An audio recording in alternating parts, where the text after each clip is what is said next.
Greetings. Welcome to Wake the Dead. Today, we are continuing our almost year long weekly discussions with William and Hans. Hans Utter is co-hosting from the Resonant State podcast, and William Ramsey is our special guest, and he's bringing more information from the Epstein files. I mean, it was millions of documents, so there's plenty to look at. So we're here again, and we hope everybody had a good Mother's Day. We were off last week. Uh, this week we are looking into the FBI intake files of the victims had a number to call to complain, and the government said, "Oh yeah, give us all your information, call us, let us know." And we're going to read what they learned, and we're going to see what kind of miscarriage of justice actually happened. So this is a very going to be great episode here with William, and we thank you very much, William, again for joining us, and we thank you, Hans, for co-hosting. It wouldn't be the same without you, so we're glad to have you both here. Thank you guys for joining us. Yeah, thanks. It's great to be back. And one thing we've done with the series is really going into the documentation. So we started out with this, release people will cover it. And even with the Epstein files, you get occasional bits and pieces here. But of course, due to the volume of material and then actually kind of going in line by line and the depth of it, and just to state, as we've covered at least tangentially, is that these tentacles reach out into education, right? Childhood development and AI governance. Okay. So this AGI is now really being pushed extensively. We have all these massive data centers being built all around the world. And AI is more and more permeating basic activity. So Epstein this is a major thrust of this as well. So just, not, I know thrust doesn't sound good talking about sex trafficking, but the, the fact is that this really ties into this entire system that is attempted to be being unfolded, right? So we're looking. Hopefully, it's not going to come. I've started to see articles about food shortages, this and that, and the one other thing is that the interconnection. It's not only interconnected elites, again connected with governance of the society, the raising of children, but also what's quite interesting is that the I know I have to talk about the mass shooters, right? But what I discovered, so we're up to 184 mass shootings, 212 wounded, 710. 212 killed, 710 wounded, 1.34 per day. But mass shootings, there's all of these recruiting things online, right? So they're actually grooming people. There's a variety of these cults that kids are getting involved in, usually teenagers. And a number of these people have participated in the mass shootings. So this also ties into that aspect of grooming, right? We have online grooming, online recruitment. Not only for becoming a mass shooter psychopath, but also for sex trafficking as well. So this is all interconnected and interweaved. And then, of course, I'm sure Cash Patel is good to have a drink with, but not too much about the files. So here we are. So all right, and thank you, William, one of the great voices out there in the alternative media. He's been a real stalwart. So, Mr. William Ramsey, take it away. Thanks for the great intros, and glad to be here. Glad to be with you again. Had a nice week off. Traveled, got off grid for 3 days in the redwoods, so feels refreshed. It was nice. Actually, you can kind of like if you get the chance to kind of de-electronicize yourself and get away from the grid, do it. Take every opportunity you can, because it's just so nice, like fresh air and natural sounds. Like I live in LA where it's totally unnatural. Anyway, it's true. There's a lot of these documents and things like that happen. It's endemic, this sex trafficking. It's for people who are not involved. They're probably shocked at the enormity of it. And for the people involved, they all just have to keep it quiet in there. Like it's like a code of silence, a doctrine of silence, and maybe even a cult where it's like you just keep quiet about what you're up to. But this is a massive trafficking thing. There's all these intake documents. The first couple of slides that I have kind of describe how the FBI takes stuff in. There are two different sets. There's an NTOC, crisis intake, where somebody calls in, and then a 302, which is the follow-on. And I think the 302s kind of came up in some of the Trump Russiagate stuff. But the 302 is like a legal document. If you lie on that, you supposedly, it's perjury, it's a felony. You can be sentenced to 5 years. So it's a serious document. You'll see those in here. Like I started with the NTOC ones, but there are also 302s. That means the FBI is like literally, and some of these involve like the assistant U.S. attorney and stuff, like federal, attorneys, very important people, are taking these intakes. So it's not like, you know, some chain smoking woman at 2 a.m. in the middle of the night just picking up the phone, taking up stuff. Like these were really serious. And there's thousands of them, guys. There's so many. I tried to pick out. They're also very graphic. So I would definitely put a warning on these. These are very uh, specific, vivid depictions of people telling their stories. And I didn't try to like cherry pick the most vivid ones, but I do think that it's important to show the extremity of what these accusations are. So I've included them in this. It depends how far we'll get into it. But if you remember, some of the most important timelines are Epstein's arrest. And these are all dated. That's very important. So they came in after Epstein's arrest, which was July 6, 2019. And then you'll see a flurry of these documents coming into the FBI. And then it's Ghislaine Maxwell was arrested. I think she was arrested the following year.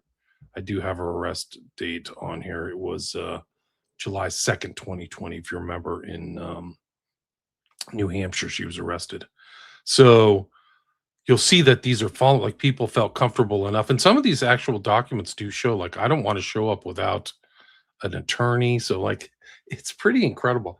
And the redactions are just off the charts. So, from what you can tell, even with all these redactions, they're very important things about sexual abuse, Trump, Bannon, espionage, feeding things to alligators, kids being trafficked underneath the age of 10. So like this whole, like I've repeated it before in the past, that what they've told the public, this kind of message, which I think is a very well thought out message on their behalf, is that these are people involved in Lolita or whatever, or teens or whatever. And it's not true. Maybe there is that, and there is that evidence or those facts in these files, but there's also really young kids, and there's like disappeared babies and stuff like that too.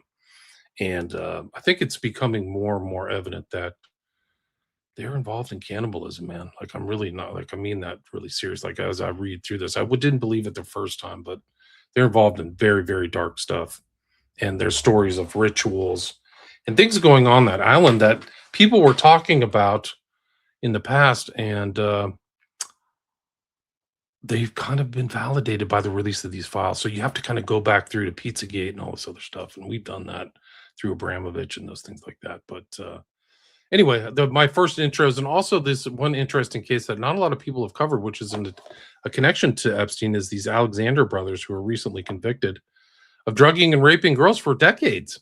Like, they literally were. Not a lot of people know the story. I don't know if it's really been covered, but they were prosecuted and they haven't been sentenced yet. But it's three brothers in Miami who were associated and mentioned in these files, by the way, in an intake file that didn't get acted on. And that's kind of how I start this off. So I don't know if you guys feel like reading a lot. I can do some reading, but there's a lot of material here. So I'm ready to get started. Yeah. Did any of these get acted on? Good question. Really, really good question. Sorry. I don't know. I don't think so. I don't Right. think one was acted on, guys. Because we haven't seen anything like other than Maxwell, Right.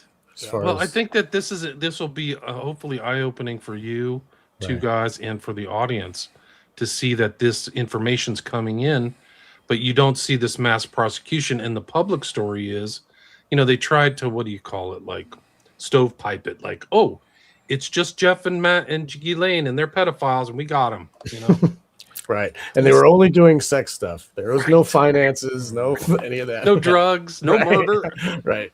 Bro, Yeah, once we murder. go, I mean, we'll have to do a private thing of the murders associated with the Epstein network. It'll blow your freaking mind. You will be in shock. Mm. Yeah, well, there's a whole network. I mean, Ohio is really a central point for this. Ties into the mega group, ties into 9/11, but also, again, just to reiterate, all those codes that were made fun of for the Pizzagate stuff, they're using the same codes, and they're talking sometimes about cannibalism, etc. But I think what is stunning, and I just want to. I've been doing some stuff which I'm going to be putting out soon, on the world brain, global brain, 6G, computer integrated human networks. That is the next phase that is being pushed again with the data centers by the same people that are doing industrial scale trafficking, and they're out there they're out there prosecuting, white nationalists or something, or Republicans, or I mean, you look at the resources, or fake, setting up fake terrorist attacks or whatever, and they just let that stuff go. So, William, would you have any idea, like a guesstimate, like how many, if we look at Epstein's career, how many women were trafficked through his network? Would he even come up with a number? Um, In my opinion, it's over 5 figures. And a lot of these people, they're not in, but they seem to like it's the same thing with Cosby, which was smaller. Cosby didn't seem to be working in a network as far as I could tell. But a lot of the women went on with their lives. They got married, they had children, they didn't want to come forward. And I think the Epstein's like that too. So you don't see the largest percentage of all these people coming forward. Some have like there are new people who showed up in Congress last week that I've never seen before, like some woman from Kazakhstan. Like, whoa. And what you realize, even in these files that I put together for today, or maybe today and next Sunday, is how international this was. Brazil, Eastern Europe, Norway, Sweden, those kind of Nordic countries, just all over the place, just women. Cuba, like, wow, just they are just searching for women at every, like, ballerinas and all this other stuff. So 10,000, that 5 figure number of women, and probably perps in the thousands, I would say. I think that's fair. It's not a small number of figures. I think it's like circles that increase in space and time, and you can see people sent to other people. And some of these people, like, forgot the girl from South Africa. She said she was raped 3 times a day on the island. And there's more stories coming out, guys. It's really crazy, like the stuff, the ritual stuff, and that Jeff would like. The temple is like an epicenter, but there's a story that I read a while back that, like, I've read it in context, and apparently they would set up like a theater, and they had code word. They had this another code words. Is that theater was a code word, so you would read it like, "We're going to the theater." Well, the theater was Jeff getting up on a stand saying stuff like Aleister Crowley, like, there are no rules here. Everybody is totally free. So it's like Crowley's idea of freedom. And then the orgies would start like that dark.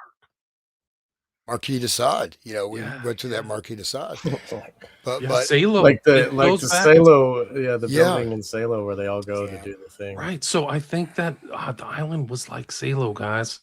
And it may not have been that apparent to me even when we did that show. And maybe I'll find it and find the story, and we can read it tonight. It'll just blow your mind, man. Like talking about like the Baal stuff. So on the island, they had they would designate somebody to wear the bullhead, and that person would be like the representation of the entity, almost like presencing from the Order of Nine Angles. And that person would walk around, and you'd have to obey. That was like their sport. Like, you'd have to obey the Baaliss. Like the Baaliss was like the god. And it Right. goes back to the whole like burning stuff and all those things. Like Okay. King for a Day, Yeah. also the whole Oh, stuff from yeah. Just like that. Yeah. yeah.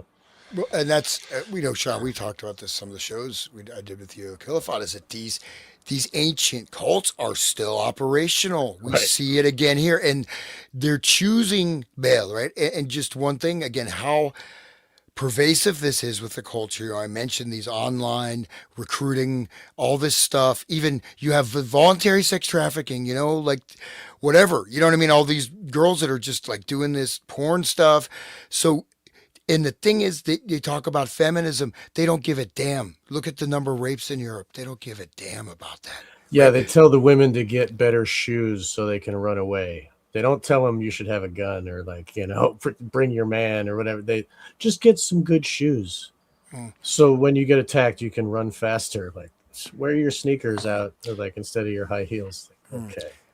Just say one last thing on the ball thing. So again, permeating the culture. So Marilyn Manson had a lot of songs telling his fans to cut themselves. This cutting is something that was done by followers of ball. They would cut themselves in these ceremonies. So this cutting practice that's come through a lot of like popular music, popular culture, and going through various, mimetic warfare avenues like these things. This is a part of ball worship. It always has been for millennia. So this stuff is still active and it may be slightly obscured, but they're directly referencing it. They could still do the same thing and, make it like Lord of the Flies. No, they're doing ball. They are invoking these same demonic entities or whatever you want to call it. It goes back to the Old Testament. If you hear about Elijah contesting with the priest of Baal, they were down at the river and they were doing their rituals, bloodletting. They were letting their blood. That's how they summoned their entities. And then Elijah pours the water on the logs and says, I think it was Elijah, pours the water, and then the priest of Baal, and then the fire comes down. And then Elijah takes them down to the river and slits the priest of Baal's throats. Like, it's a little pretty graphic. It doesn't seem very little bloodletting of his own. Old Testament. Yeah, right. Bloodletting. Anyway. But that blood is the power of life, just like the sex magic, it's blood magic too. And so that's the same idea when they're raping kids. It's the sex magic is like stealing the essence of their energy, of their life force. It's the same thing when you're taking someone's blood, you're draining their life force, right? Right. But yeah, I'm going to try to find this thread for you guys. It'll blow your mind, man. This was one that was done before the Epstein files came out. Anyway, I guess we can just start with this. Like, I tried to just go back, like I stated at the intro, the times and dates of everything. When Epstein got arrested, this is July 8th, but I think he was arrested on 6th at Teterboro. But I think it's important. And they only got him from how he was doing between 2002 and 2005. And you'll see this on this. If you go to the next slide here, I'm trying to just focus on this this highlighted thing. If you believe you are a victim of the sexual abuse perpetrated by Jeffrey Epstein, please contact the FBI at 1-800-CALL-FBI and reference this case. So people actually called. Like, this was not emphasized in any public articles to my knowledge. Like, I read a lot and I haven't seen even like the researchers that, who I admire, like I think Ryan Dawson and Whitney Webb have done a great job, but you don't see them talking about this yet. What's important is to see the enormity, and sometimes this happens in civil litigation. This is not civil litigation. It's pertaining to a criminal complaint and also an act of Congress, right? The EFTA, the Epstein Files Transparency Act. It's still in play right now. Like, it's like literally I'm watching the network operate, like literally in store. Like, I can tell these people are blackmailed or turned, or it's still happening. But it's also up for grabs in the Massey primary, which is happening on the 19th. One of the guys who jumped ship from the Republicans, supposedly the most moral group, the Christians, right? They're the ones they're the ones who prevented the EFT from coming out or from actually being written into law. I'm going to do a show on the cover up just to make things clear. So people will it'll be abundantly clear exactly what happened, how these files were accumulated, where they came from, how they were played like a political hot potato, and then how they were finally released and dumped. And this shows like these intake things it's just like, it's almost like confetti. Like you're going through something that went through a paper shredder. And I think it's all intentional. I was trying to say earlier is they do this in civil litigation. So like if there's a party suing like Standard Oil or Trust, they're like, oh, we want discovery. And did Standard Oil say, sure, you got discovery. Here's 20 million pages. And that's what they did with this is like, they're just drowning people in like massive amounts of documentation, repetitive documentation, redacted. And in my opinion, it's all intentional. In my legal opinion, it is all intentional. And they did it in a weird way. There was 12 data sets, Sean, you know this. But the data sets, like they're very rational up until data set 8. And then 9, 10 are just like freaking millions of documents. You can barely even go through them on sites that have taken the documents offline, or even if you download them from a torrent or something. Really hard to go through. So I'd like people to kind of understand that, like, this is intentional obfuscation. And this is from Grok. He's like data set 9, crisis intake reports scattered throughout it. um, so that's it. But there is a different, one of the things is the differentiation between the 302 and the intake form. So the 302 is kind of like the follow on to the intake, which we can go over those as well. But it just shows the mechanics of the FBI moving through stuff. And it shows that the FBI thinks it's legit and it's worth calling the person back. You know what I mean? And following up on this thing, because anybody can make a statement. But then when the FBI is like, okay, that's one we need to follow up on. And that means it gives it more gravitas, right? Like you were saying that they can't lie on this. They go to jail if they get caught, There's more gravitas, right? Exactly. Like they're actually, the FBI, the rank and file FBI are doing their job, it seems like. But here it's USC, so it's a federal statute, 1001. False statements to the U.S. government is a federal felony. You don't even have to sign an oath or anything. No document. It's just material. 5-year in federal prison penalty with fines up to $250,000. So it happens. Like Martha Stewart got busted for that. And that's right. Michael Flynn's 302s were questioned. So, and it's even up today. They're asking for phone calls for sexual predators. This is actually from April 12th, 2026, the same kind of number. This goes back to Epstein. Same thing. Call FBI. And then the field officer, this guy's O'Neill. This was something, remarks that he prepared publicly. And if you remember when Epstein got arrested, there was Joffrey Berman, who was the attorney, the federal attorney for the Southern District of New York. But they had, they're like, Joffrey Berman's literally pointing at a thing saying, call this number, right? And so what we're going to get to is these people who actually called the numbers. Like I said, I keep repeating myself, but I'm just trying to emphasize it. So there it is right here on the bottom. Call the number, 1-800-CALL-FBI, right? Let's see. Today I'm asking everybody to take a good look at this man. If you've been victimized by him in any way or have any additional information about his alleged illegal behavior, we want to hear from you. Whatever age you are now, what age you are then, no matter what and where the incidents took place. Your bravery might just empower others to speak out about crimes committed against them. They're all intimidated too, by the way. So then it's July 2nd, 2020. And you can, in this thing, you can kind of figure out the FBI standard form, FD 302, used to document and summarize formal interviews, just like you said, John, conducted by agents with witnesses, victims, suspects, or individuals. It's includes details like date, location, participants, what was said. So you just see all this stuff. And there's like a difference here between crisis intake.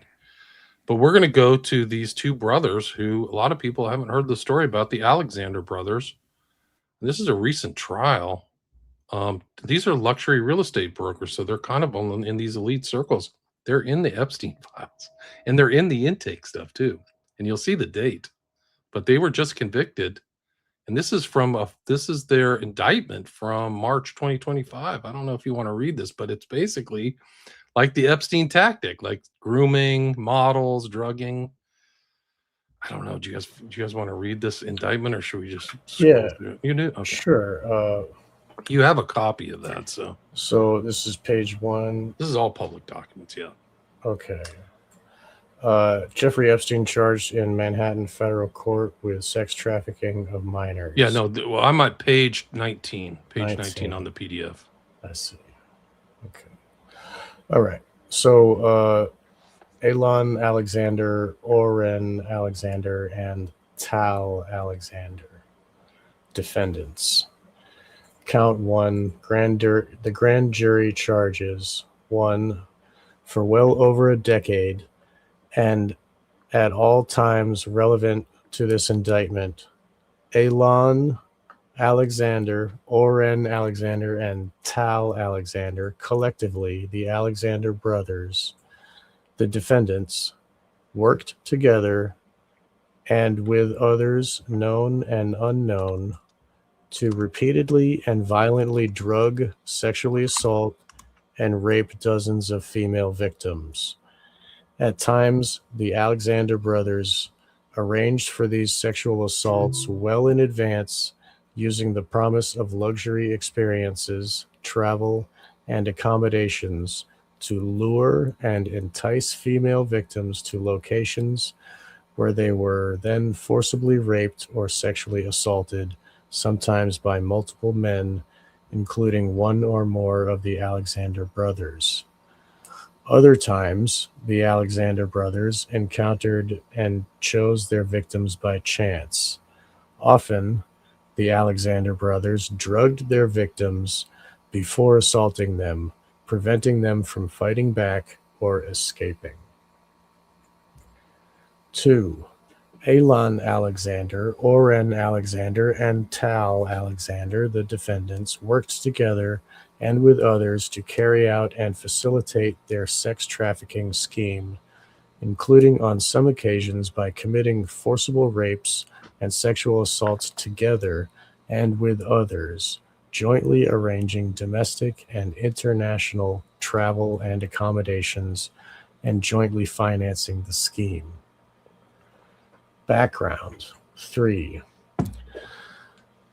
Uh, Alon, Oren, and Tal, the defendants, are brothers. Alon and Oren are twins, and Tal is approximately 1 year older. At all times relevant to this indictment, Oren Alexander and Tal Alexander were real estate agents who focused on ultra luxury markets in New York City, Miami, Florida, and other locations. Starting in at least in or about 2012, Alon was an executive of a private security firm owned and operated by his family. Starting in or about, it's really weird, but anyway, 2009, Alon, Oren, and Tal, the defendants, and others known and unknown, operated a long running sex trafficking scheme, as part of which they raped and sexually assaulted female victims to whom they had provided material benefits, including domestic and international travel to vacation destinations, luxury accommodations at high end hotels and vacation properties, and access to other luxury experiences and events. Just like Epstein, right? Same Right. thing. Yeah. Epstein's probably the unknown of the knowns. There's known unknown. Anyway, the Alexander Brothers scheme was based in, among other places, Manhattan, New York, and Miami, Florida, where the defendants maintained residences and where their businesses were based. To carry out and facilitate their sex trafficking scheme, Alon, Oren, and Tal used deception, fraud, and coercion to cause victims to travel with them or meet them in private locations. Thereafter, the Alexander brothers used various methods, including drugging the victims and, at times, physical force to rape and sexually assault the victims, sometimes alone and sometimes together. In particular, the defendants used the following means and methods, among others, to carry out their sex trafficking scheme. A. The Alexander brothers used their wealth and positions to create and facilitate opportunities to rape and sexually assault female victims. I keep thinking of that movie that we talked about, with the drug, the Blink flowers. Twice? Blink Twice, right? Yes, exactly. Well, I'm glad you mentioned that, Sean, because I'd like to show you a picture that was posted by this great woman. Her name is Becca something, but she does great research. But this is one of the things that she posted, and I'll explain it to you why it's interesting and ties into Blink Oh, Twice. right. Because who's that on the far left? That's Diddy. So he had his own weird drugging thing going on. There's Trump. There's supposedly one of his victims in the blue. There's this guy named Ben who he knows, but who's that right next to the guy in the blue Oxford shirt? That's Lenny Kravitz. And we mentioned him because that's the father of the director of Blink Twice. Right. Zoe Kravitz. Zoe Kravitz, yes. Right. And the mother was in a satanic movie with Angel Heart. Angel Heart. Yes, yes. Great movie. We talked about it with Brett, actually. Right.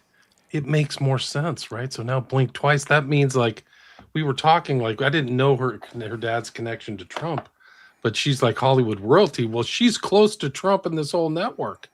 And this beautiful woman here in the middle, that's like one of his so-called victims or whatever. I wish I could remember this girl's name. Becca Day, I think is her name. Becca Day. You got to watch her videos, man. And I posted one of her other. She does articles on Substack that are dynamite, man. She's like great. She's fantastic. Well, and that's one of the things with this campaign, right? So by releasing the documents with these very complex, disorganized, this is a type of disinformation. This is removing it because it's so you can't follow it, and it's just like move on, guys. Nothing to see here. But I mean, the P Diddy scandal, all of these things, these are all interconnected, right? And then you have this, then you also have people, you have the wealth, the power, the modeling. You also have connections with the cult organizations. So you have entertainment, media, and these guys are right there in the middle. These are shared networks, right? It's not just Diddy did his own thing on his own, probably just like the Alexander brothers, right? There's so many different players so Epstein is while he's very important, there's many, many other people involved, maybe on smaller scales. But then when you see, it's kind of like franchise, right? You got one Burger King. No, you got thousands of Burger Kings with different managers, but they're all selling hamburgers, right?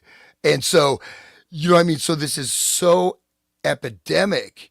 And the thing is, though, that it's too much for most people that cannot comprehend this. They get cognitive dissonance. You shut down and you can't get through the media. You get enough things, you get a few blurbs, and they just move on to the next story. Well, this is the infrastructure of, again, the people promoting global governance, AI governance, the people promoting whatever, Iran war, this and that. I mean, the new virus, same people behind all these activity streams. And then just one last thing on law enforcement. This stuff is just softballed. I mean, after decades, people get caught. P. Diddy abused how many people? There was no complaints? No. This went on for years, and there were many complaints, but nothing ever happened. And just an example, though, of this disparate policing in UK, I think it was yesterday, this 18-year-old kid got stabbed to death 7 times by the Sikh guy with a sword. And they handcuffed him because the Sikh guy said, he was racist. And they let him bleed to death. They handcuffed him and let him bleed to death on the ground. They arrested the victim. They arrested the victim and let him bleed to death. That is the policing we have right now. Stabbed in the lung. Yeah. Right. Yeah. And so just to bear in mind, I think we want to get the visceral nature and the interconnected nature, cinema, movies, television, politics, finance, high academia, research, high-tech research, pharmaceuticals, whatever. It's all connected, or a lot of it's connected on these networks.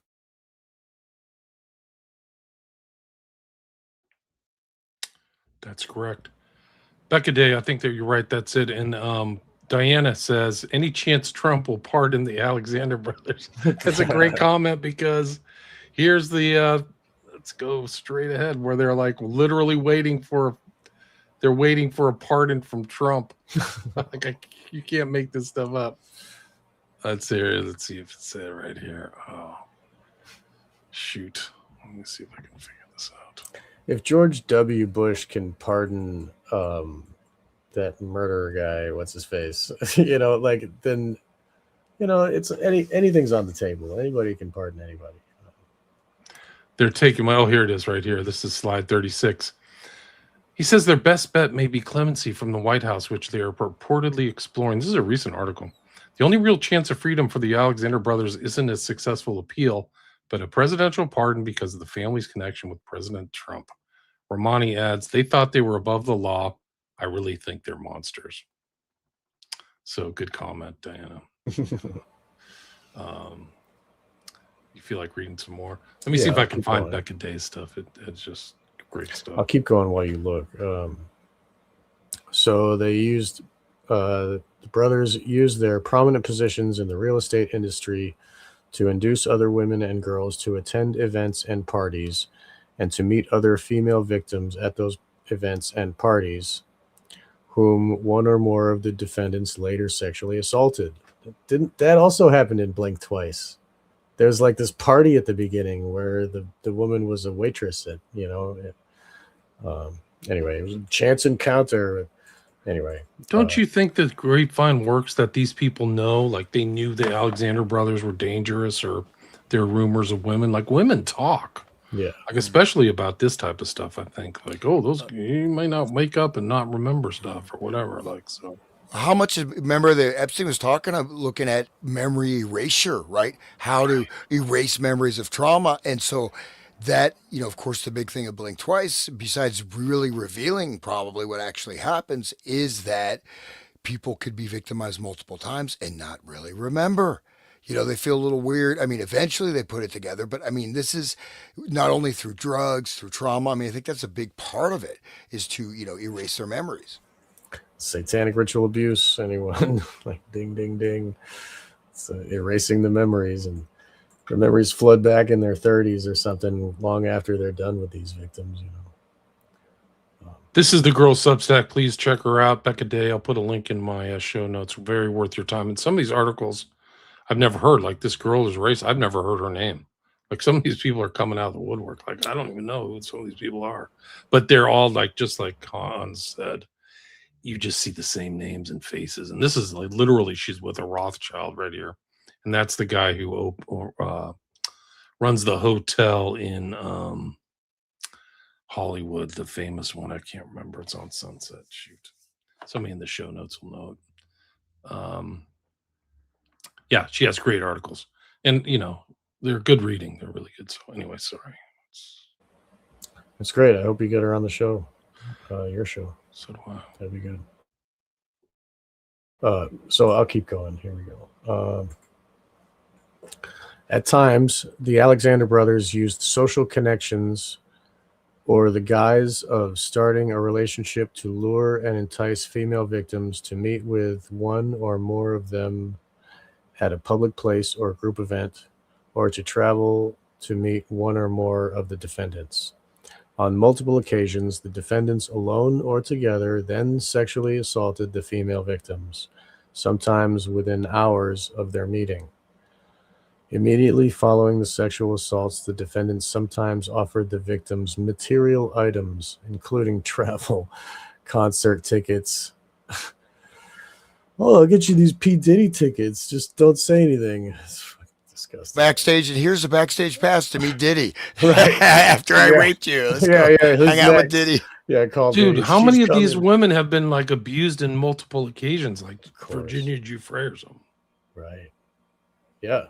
And like they're a commodity to be traded amongst each other, Some trips and events were organized by the Alexander brothers well in advance and involved domestic and international travel. The Alexander brothers worked together and with others to recruit women and girls to attend these events and trips. The defendants, at times with others, shared photographs of women and girls to select those they found sufficiently attractive to invite. That's a very important point. So that's pre-selection, right? So you see this kind of pre-selection of elites, which I think happens in the SFK cases, and I think that they overlap with something the Alexander brothers were doing and Epstein, is this drugging and forgetting and stuff. Right. Just And what Epstein was trading pictures. Like he was taking pictures of the women. They were holding up their ponytail and they're turning around and shit. Go ahead. Sorry. Voluminous, bro. There's like hundreds of thousands of pictures that were released. Some are redacted, but like they said, I was reading something the other day. They haven't. I guess for Ghislaine Maxwell was a real photographer, and they haven't released any of her pictures yet. So like, there's just so much more that has been brought. That's why she's there at that job. Like, oh man, never mind. Go ahead. Hans, I wanted to say something. Yeah, I wanted to say that with what I've been researching these, online cults, again, recruiting the mass shooters, but also the sex trafficking. One of the big things they do is they get them to take pictures and then they blackmail them with the pictures they've taken and force them to do more sex acts and this and that. And so that's, I wonder if there's a certain extent of holding photographs and videos over the heads of these people to get them to keep them locked in the network, creating this sense of guilt. Because like I said, with the online sex trafficking, underage stuff, that's a big part of it. Is there any evidence of that or no?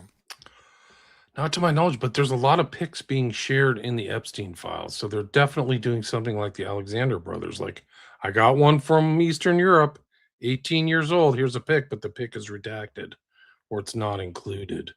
Um, so I think that that's kind of like they're like a pedophile, like they have those pedophile networks where they share CSAM with each other. So I think these kind of elite sex traffickers do something like that. I think the evidence shows that, the facts show that.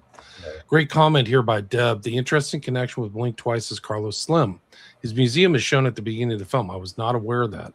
Slim funded Sound of Freedom and worked with Tim Ballard. Well, there are rumors about Carlos Slim and some of his private parties, which are a lot like Blink Twice. So it makes perfect sense that they filmed that in a museum. Wow. I cannot even believe this. So, like, I'll show you It the also Carlos had Slim that- information.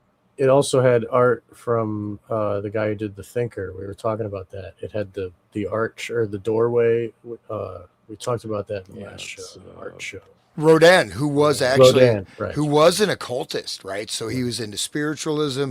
He was connected with the That was in the film. Yeah, so that Rodin ties into, of course, we saw the gates of hell, right, and all that stuff. And again, he tried to channel whatever, to what extent, I don't know, but he was definitely involved in spiritualist circles and tried to bring to life things that he felt he connected with in his seances or whatever. So these are all, and then again, what we have is this revelation of the method where they show the revenge right at the end of Blink Twice, but actually these are the people that are doing it. Yeah. And they're showing it, and then they have this sort of, the girl goes and kills everybody and whatever. It's empowerment, but actually the people involved in that are doing it. So this is what makes it another. Yeah, I mentioned, I think 2 weeks ago, the mockers, right? Here we are. We'll show you, and we're part of it. And here's Right. Carlos Slim. So this is just part of the same type of game, right? Right. Yeah, the thumbnail that I used for that Blink Twice episode was Haley Joel Osment in the pool after he gets stabbed in the neck, and he's wearing the Lolita glasses. And it's like, and what is he famous for? That line where he's like, I see dead people, It's like a little kid and he's like, oh, I see dead people. But then what is he seeing it through? The glasses of the Lolita, the cover of Lolita. And those glasses, like the hearts, they represent child sex. Like that's what those heart glasses are. It's just Lolita glasses, and he's wearing them like to be silly. And then just that, like right there, it's really interesting how she put it together. I think Zoe Kravitz is a really good artist. I think it was she did a good job. I do too. I think it's a pretty good movie. I give it a 4 out of 5. There's so much more in there because after Epstein got arrested in July, one of the books we have his records. He bought an annotated Lolita, and he knew the kind of inside kind of ball game that was in Lolita, much like the film has the symbols and stuff, ping pong. I think he knew the kind of what Nabokov was kind of putting in there, something different than a superficial reader or something like that. Like he knew what some of the secret meanings of what Nabokov was putting in there. Nabokov was abused by his dandy uncle. Makes perfect sense. The and then one of the interesting ties, I think I mentioned another one, is that the guy who worked under Nabokov, his last name was Epstein too, but his Jay Epstein was a friend of Jeffrey Epstein. And Jay Epstein became like a JFK specialist and writer, but he's chatting with Jeffrey Epstein all the time. They are friends. They are intimate friends. So it's a direct tie between Epstein and Nabokov. It's not 6 steps. It's like 1 degree of separation. And like all of Nabokov's books feature child predation, like child attraction to young girls, like all of the books. Ben the Sinister. Like there's some really like he's a famous writer. Like and he talks about like how his uncle would like give him a green leaf, and then like what's that? That's the old language from before there was like before they were saying CP or pizza, they were like it was green leaf, and then you go and look around and like, oh, the green leaf freaking, camp place or whatever that where Tracy Twyman was looking at before she got what happened to her. Wow. Like there's Nabokov knew all of the codes from like the old type codes because he was predated on as a kid by like those rich people, like his uncle was so yeah, so that I think he was putting those codes in the book just like other occultists when they use the language of occultism, and they got their own special form of occult is predation of children. They keep that a secret. That's hidden, right? That's occulted, like literally occult. And those people, they have their own little terminology. Just like when you used to go buy a bag of weed, you used to say, "Oh, let me get a term that if a cop looked at your phone, it wouldn't be obvious, like it's so like simple. a dime bag, or like what kind of terms Yeah, would like they have? Like you'd say eighth. for an eighth would be like a slice of pizza, even though pizza, right? But still, it's like you cut a pizza into 8 slices. So Right. like, there's all kinds of like. I mean, that one's pretty simple, but there's everybody's dealer has a code, and you know what I mean. Like, and people when they go to a new dealer, they'll try to use the same code they used Mhm. for the last guy, and so there's kind of universal codes, and like people can key onto these things and they know amongst themselves what they're so Nabokov was one of them, and he was using those codes in his books, and he was so I think people should look further into that. Did you guys remember seeing the Gates of Hell in that film Blink Twice? Because I We don't. talked about when we were doing the art episode, there was informed listener was commenting the same stuff that the Gates of Hell was in Blink Twice, because we were talking about Rodin because of the Crowley intro to the book and all that.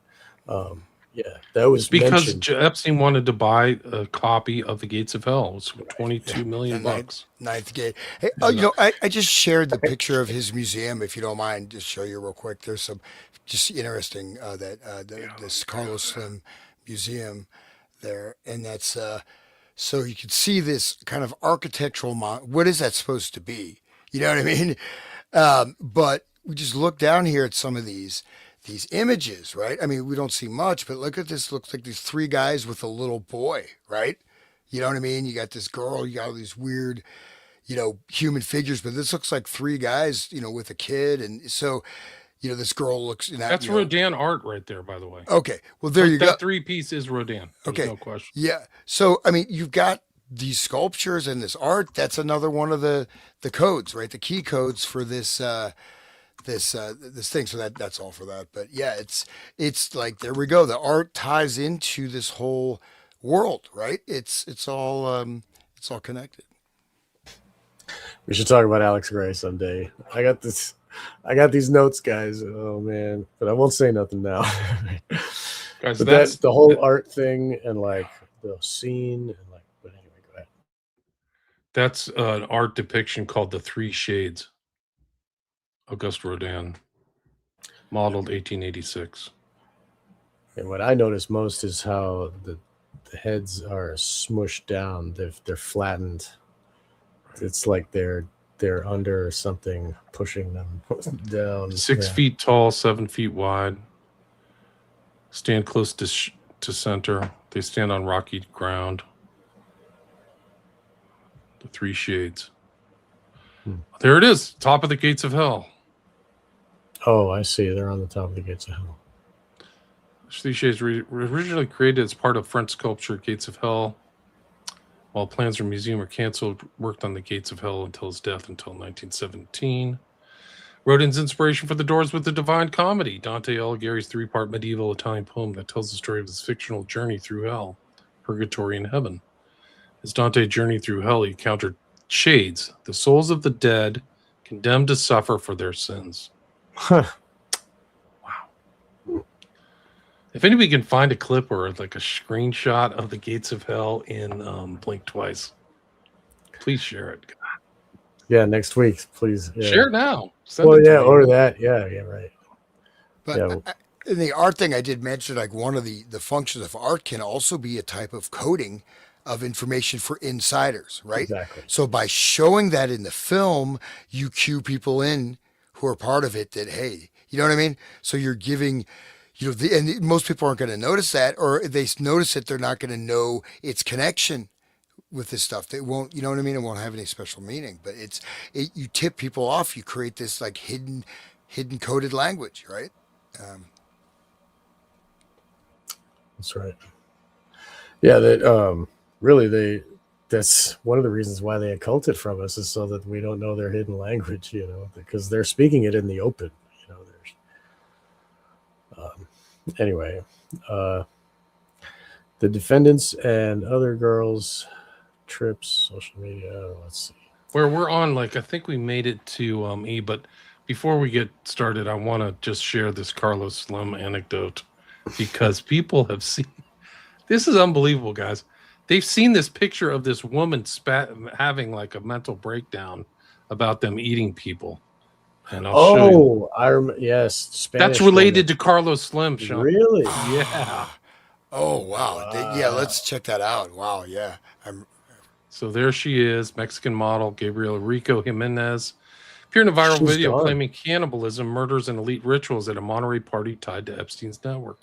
She's quickly arrested and disappeared. Rumors about elite dinner parties hosted by Carl Slim largely stem from a viral 2009 incident involving a Mexican model who made unverified claims about secret elite societies. There's absolutely no credible evidence, legitimate journalism, or official documentation to support these dark conspiracy theories. That's Google's gem. Are you going to get any official documents like, yes, they were eating people at 9:35 p.m. Like, well, they killed people. They ate human flesh, right? And right. there's that other movie, Sean, you familiar with, where the guy, his friend has this job, like elite chef job, and he goes out, he gets all this super amount of money, and his friend calls him to work with him, and it turns out it's a human flesh feast, right? Right. And his friend kills himself, then he takes the role. So he gets all this money, but he has to do these elite dinner parties, and they actually have to go hunt the victims. The chefs do, but they cook them with we have people coming from all over the world, and they're paying Right. millions of dollars for these meals. Right. And here we go. Like the Kurth Barker's testimony in his book. Like Kurth Barker talks in Cannibalism, Blood Drinking, and High Adept Satanism. There was they would have these parties where the guy, the host of the place, the rich guy, he was vegan the rest of the time. The only meat that he did eat was humans. And they would get people like Mexicans or whatever, but they would also get like important people, and they would have like high people that are like high in society. That, I guess this guy didn't eat the Mexicans. There was the other ones that would eat the Mexicans. Not that they're bad or anything. Anyway, but these people at the party, they would have a table, and everybody's sitting at this round table, and at the center of the table is a card with a photograph of the human that they're eating. And on the back of the card, it describes his life. And they're all like, this is, and they're learning of it. And as they're consuming his life force, his energy, it's really holy crap. But it's organized parties, like once a year would be a big deal for this dude. And all these people would come, and they would all, feast on humans. That's just one of many testimonies I've read. Well, do you mind going back to that lady's testimony? We maybe read that. I thought that was interesting. The last thing you had, that Mexican model, they had Could we play the video? She's like screaming, "They ate humans." yeah, there was like a text thing with her testimony or her statement in that last thing you were showing. William, did you? Oh, you didn't. Oh, You're muted, William. You're muted. We don't hear you, William.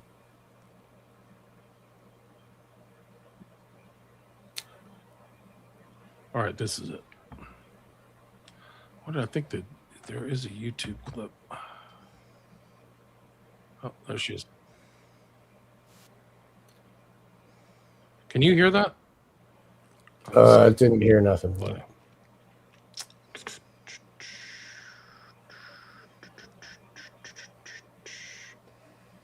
You should be able to hear it now. Yep.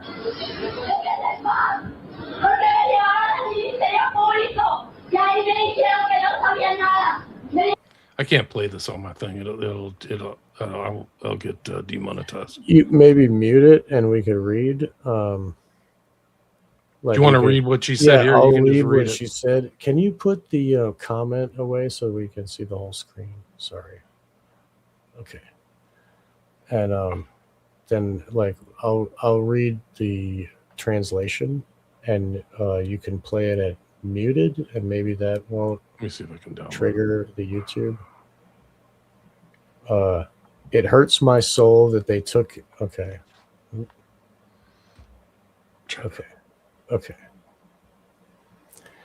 That'll work.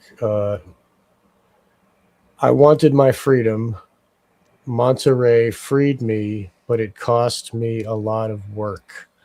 I was in Mexico City for a year and 4 months. All this began in mid 2001. I barely remember. They were young and powerful, and they killed them.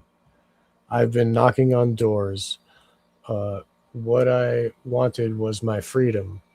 I want my freedom. Carlos Slim knew about this. I want my freedom. It hurts my soul that they took him away. Police, and this is where we start to see on the video. Leave me alone. They have already taken me to the police station, and there they told me that they knew nothing. They took me to the general hospital. She points at officers. You were there. Go get the blank. You killed Mourinho. They told me, who did they kill? The Queen of England? The Queen of Germany? Did they kill the princesses and Mickey Mouse? It was also him. Gabriella points at an officer. So one of the officers was also part of this. Okay. So that makes sense, of course. So what? Nothing is going to come here? The people where you come from are crazy. They killed a lot of people. Death to that kind of human. Go away. They ate humans. Disgusting. They ate humans. I wasn't aware of anything. Of the murders, yes. But they ate humans. Humans. They smell like human flesh. The female officer approaches. You are not going to take me until this is clarified.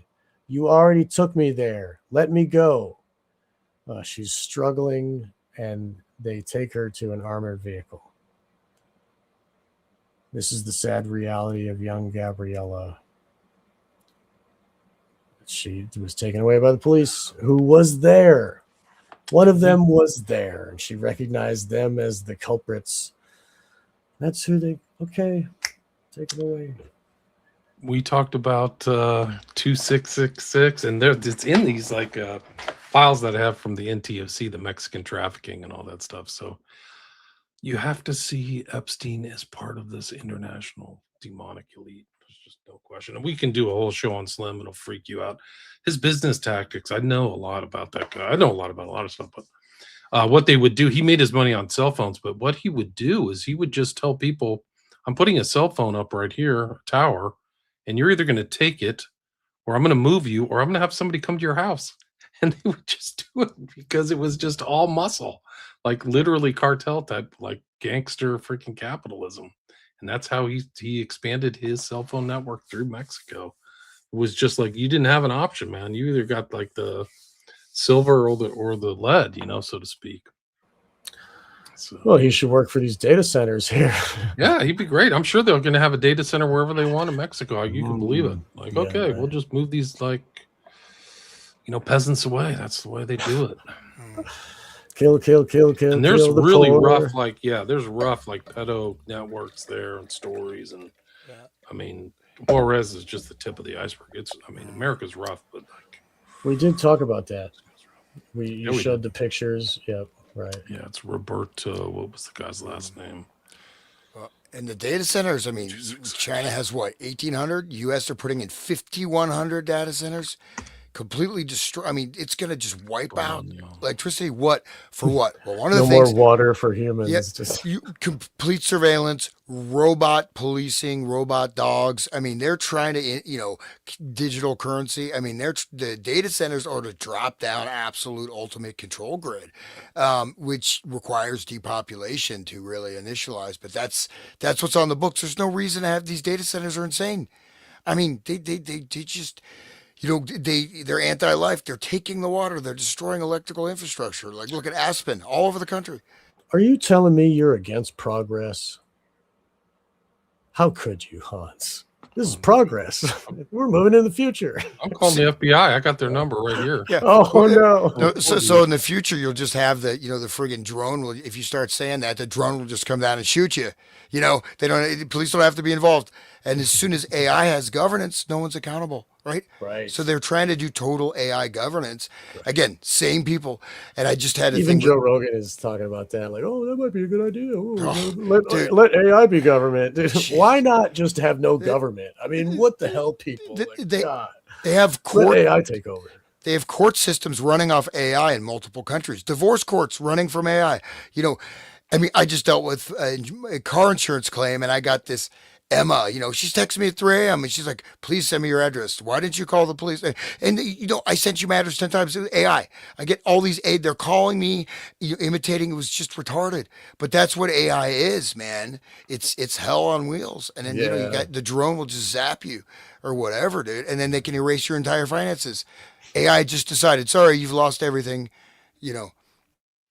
You need to be more optimistic, Hans. Yeah, what's your problem, Hans? Yeah. We need to get you some GHB so you don't have to worry about things anymore. I thought that's what the blue drink was. I thought that right. GHB. Anyway, sorry. Yeah, okay. Anyway, this is super dark, man. Yeah. I mean, Epstein's super dark, guys. It gets really freaking dark. It's really horrible. You got to be drinking GHB to take this information. Yeah, well, this is right here. I mean, the next paragraph of this thing is GHB. Oh, here we go. Okay. Yeah. All right. So we're down to E.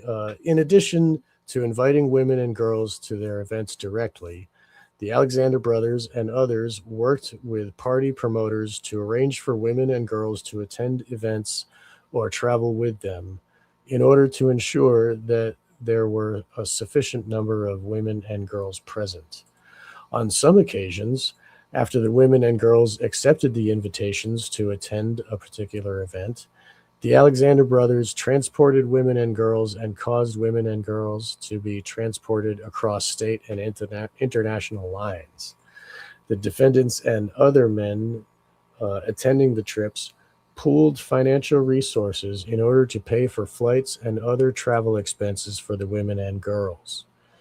In advance of the events, the Alexander brothers and others procured drugs that they agreed to provide to the women and girls, including, among others, cocaine, mushrooms, and GHB.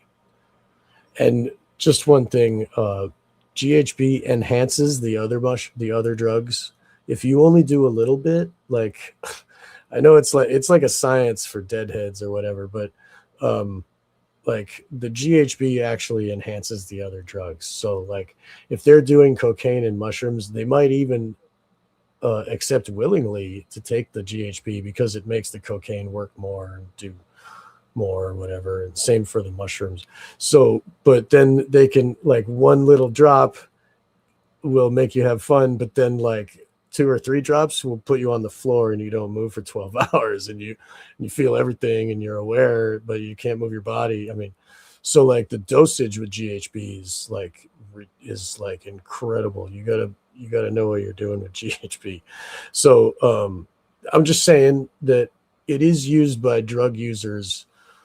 It's not just for raping girls. Like, they could be saying, "Oh yeah, I'm getting GHB just because I'm doing a lot of cocaine and I want to do, whatever." That could be just because they're party guys and, oh, GHB, that's normal for party guys. That I'm just saying. So, but it is totally it turns off the body. The brain can't communicate with the muscles anymore, and the muscles don't move like when the high with the high dosage. But the brain doesn't go to like. Also, they don't remember. I think maybe that's Rufinol, but the brain is awake and experiencing, but the muscle doesn't move. It's really sick. No, it causes amnesia. I mean, it does cause It does amnesia. cause No, amnesia. yeah, there's no Okay. question about it. Yeah. I know the Rufinol does, but anyway, Rohypnol. Yeah. Rohypnol, right? That's okay. So anyway, on multiple occasions during these events and trips, the Alexander brothers and others surreptitiously drugged female victims' drinks. Some of the victims experienced symptoms of impaired physical and mental capacity, including limitations of movement and speech, and incomplete memories and events, like you said. And, yeah. So, like, they can't even move their face to like say help. It's Right, but it's this like being process, trapped inside. Go ahead. this Yeah. prosecution's interesting too because they admit that there are other people involved, so the defendants and other men. So you see this network and also these three guys. They think they're the only ones that were tried and convicted. So what's up with the other people in the network? Much like the Epstein network, which they're part of, in my opinion, part of the Epstein network. Right.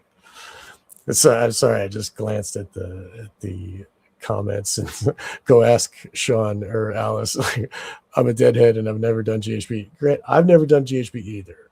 Okay, so like I just know about it. It's not to say that I'm somebody who does that. Go ask it. Go ask Sean when he's 10 feet tall. Right? Yeah. And then blame Sean when it all goes wrong. Right? Oh, that was Anyway. I ran a campaign. Everything wrong, I blame Sean. Every single. I can blame Sean for my wacky lighting. It's your It fault, worked for a Sean. little while. Yeah. It worked for me. Anyway, so but yeah, so GHB is a nightmare for the victims that get a big dose, and so it's It's hard actually to it's used for trace. it's used for bodybuilders to like Yeah. help their muscle relax because a lot of times they'll do steroids, and then they gotta like make it stop, like so they use and they even inject like it's crazy, but It's part of your whole, makeup. It's oh, endogenous. it's So it's endogenous, actually, right? yeah, it's Yes, produced by the brain, right, which makes it harder to trace because there's always trace amounts. So you have to right, test within like the certain time frame to find something anomalous. And that was kind of one of the biggest things about the first book by Gilbertson and Gannon, which is case studies in forensic drownings. They really found these high traces of GHB, but they had to really test for it. They really kind of like it was one of their kind of central kind of impetus, their central kind of focus elements of that book was to try to see how many of these guys were dosed with GHB, and they found a lot of them were dosed with GHB. well, that's how you keep a strong male for many days as a victim. You know what I mean? Like these dudes were athletic and stuff, and um, yeah, that people should look into Williams' research of the smiley face killers. That's SFK. He's talking about if you haven't heard. But this is like these kind of things are like interesting because they do rhyme with the whole SFK, the pre-planning, the kind of I'm going somewhere else, I'm traveling to another place. So it seems like these guys are smart, like Epstein. I'm moving from jurisdiction to jurisdiction. And I think that's happening in the smiley face killings too. Right. Uh, okay. Do you want to continue reading? I'm going to go make myself a cup of coffee. Yeah, sure. I can reach on. If you Go want. ahead. Yeah, But- take over, bro. Okay. So H, the Alexander brothers sometimes acting alone, sometimes with each other, sometimes with other men, forcibly raped or sexually assaulted their victims. At times, defendants physically restrained and held down their victims during the rapes and sexual assaults and ignored screams and requests to stop. Six, the agreement between Alon Alexander, Oren Alexander, and Tal Alexander, those don't sound like normal American names, really, but anyways. The defendants encompassed numerous other acts of sexual violence, in addition to sexual assaults during planned trips and events. On numerous occasions, the Alexander brothers drugged and raped or sexually assaulted female victims they encountered by chance, including women they met at bars, nightclubs, social events, and on dating applications. The Alexander brothers similarly carried out these rapes and sexual assaults by, among other things, drugging and incapacitating victims, taking victims to isolated locations, physically restraining victims while raping and sexually assaulting them alone, together, or with other men, and ignoring victims' explicit demands to stop. Um, so that's pretty. There we are, right? This Yeah, said, it's like there's no disputing. Oh, she liked it. Like, she wanted it. Like, no, like, she's screaming and you're holding her down. Right? True monster, right? Yeah. Yeah, I just read the last one. Statutory allegation 7 from at least in or around 2009 up to and including at least to in or about 2021. So it's a pretty long run they had. And it sounds like they're just showing up at nightclubs and grabbing women. And I mean, they are, you know, they're doing it everywhere, right? It's not just they And recruit them. they're probably the norm. I mean, those nightclubs they go to in Miami are probably that's just oh, there's the Alexander brothers and there's the Torres brothers and there's the Luigi brothers. You know what I mean? Like, I'm sure they're all there predating on these poor young girls that are all let in for free, because it's a girl. Like, get her in the door. And who cares if they're underage and so on. Sorry, keep Yeah. reading. Oh, no, sure. Um, in the Southern District of New York and elsewhere, in or affecting interstate and foreign commerce, Elon Alexander, Oren Alexander, and Tal Alexander, the defendants and others known and unknown. That's interesting, right? Maybe Mr. Trump? No. Right. Yeah, maybe Mr. Epstein. Yeah. Yeah. Knowingly agreed to combine, conspire. See, conspiracy is an actual legal term. It's not a theory. Conspire, right? So it means, yeah. So it's a blue, anyways, conspiracy theory. Breathe together. Yep. So confederate and agree to recruit, entice, harbor, transport, provide, obtain, advertise, maintain, patronize, and solicit by any means persons and to benefit financially and by receiving anything of value from participation in an event which has engaged in such act, knowing and in reckless disregard of the fact that the means of force, threats of force, fraud, and coercion, as described in Title 18. Okay, then William's not here to change the page. I guess we could look at the other document. I got it here. If Yeah, I got it too. you got it. Okay. I'm back. I just moved it forward. Yeah.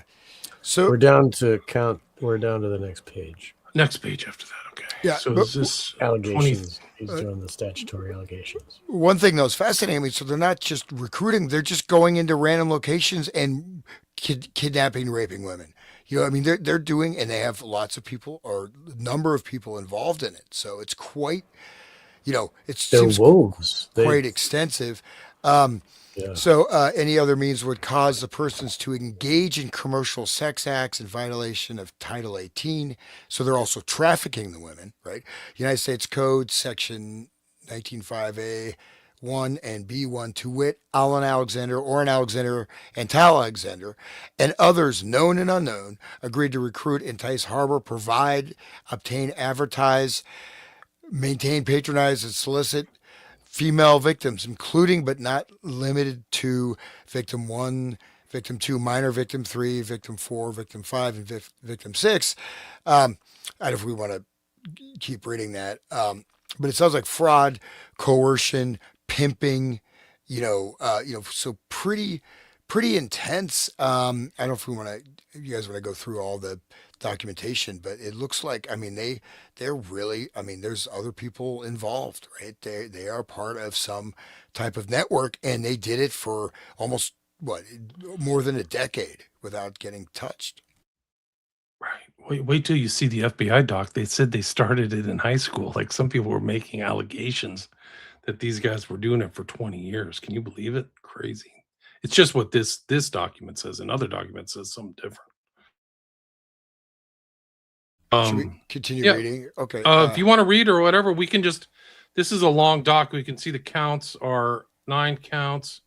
They're going to forfeit stuff, substitute assets, and this is from May 8th, 2025. If you want, we can pass through it or read the rest of the counts. It's really up to you guys. What do you guys want to do? I think we could pass through and move on to Okay. something else. But I think we got the gist of it. But again, I mean, this is part of this behavior, right? And again, just to not only recruiting, but just going to a coffee shop and picking up a girl and raping her. I mean, they're really, and they're getting away with it for a long time. You think you do that once? I mean, it's not that hard to find out. You're in a public place. They have security cameras. You have multiple people in that public venue, and these are people taken forcibly, not those that they recruited. People are drugged, taken forcibly. Very easy to trace that, especially when you do it all the time. So you kind of surprising that it took so long for them even to get tapped. There's probably bartenders too that work with these people that help, spike the drinks on purpose, like specific drink or whatever.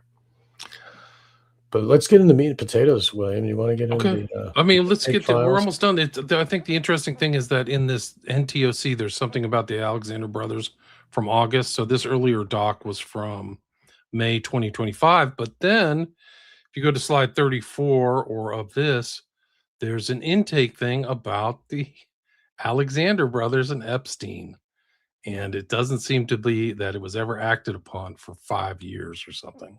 So who knows how many victims there were after this came in. And the date is very telling. It's 2 days before Epstein was found dead in jail. Let me see if I can get this thing on. It's this right here. Does anybody feel like reading this or trying to get through? It's partially redacted, but my point of this whole exercise on the Alexander brothers, it shows that there's enough to get them convicted. I think it was a federal criminal trial, but there was something that came in to the FBI in August of 2019 that, to my understanding, was never acted upon. Either of you guys feel like reading it? Do you want me to read it? Anybody volunteers? I can do. Okay. I'm always volunteering. If you want. Yeah. So this is date time received 8/8/2019. Details on blank Eastern time, protected identity. Called the FBI National Threat Operations Center, NTOC, to report being sexually abused by Jeffrey Epstein and other powerful men in New York. Blank provided the following information. She was modeling in 2015 at the age of redacted when she met Epstein. She attended blank parties at Epstein's residence in New York. During one of blank, once Epstein asked blank to take off her panties. When she didn't comply, he said, "It's fine. I'll pay you $500. Blank complied because she thought he was a very important person. In 2016, Epstein slid his fingers up her dress and fingered her. At one of the parties, 2 twin brothers, Alan and Orrin, who were involved in real estate, lured blank and her friend blank upstairs and locked the door. Blank knocked the door back open, and the two ran back downstairs. Blank stated Orrin raped blank, and Orrin's brother Tal raped a 14-year-old girl named redacted. Tried to slit her wrist after the incident. The redacted victim tried to slit her wrists after the incident.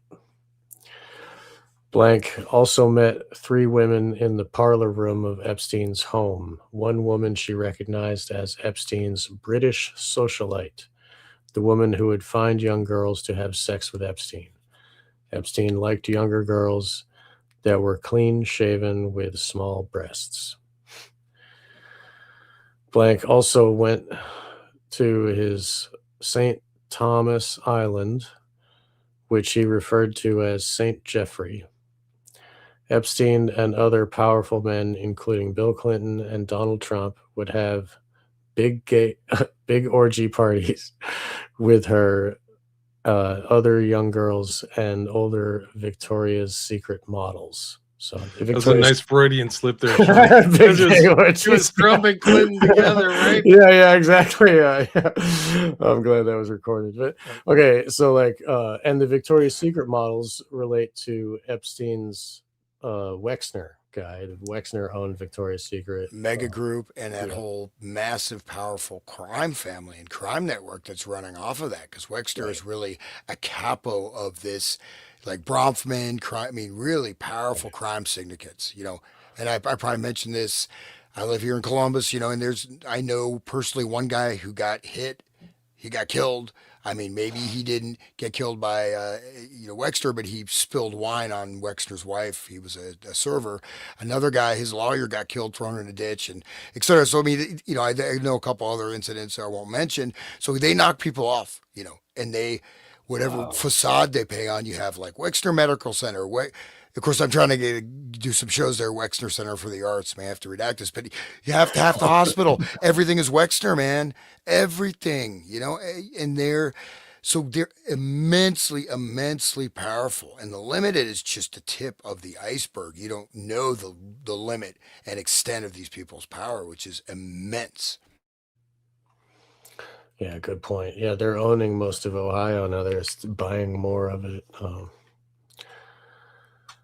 Okay, okay. So blank was offered to be paid off by a lawyer associated with the Epstein case.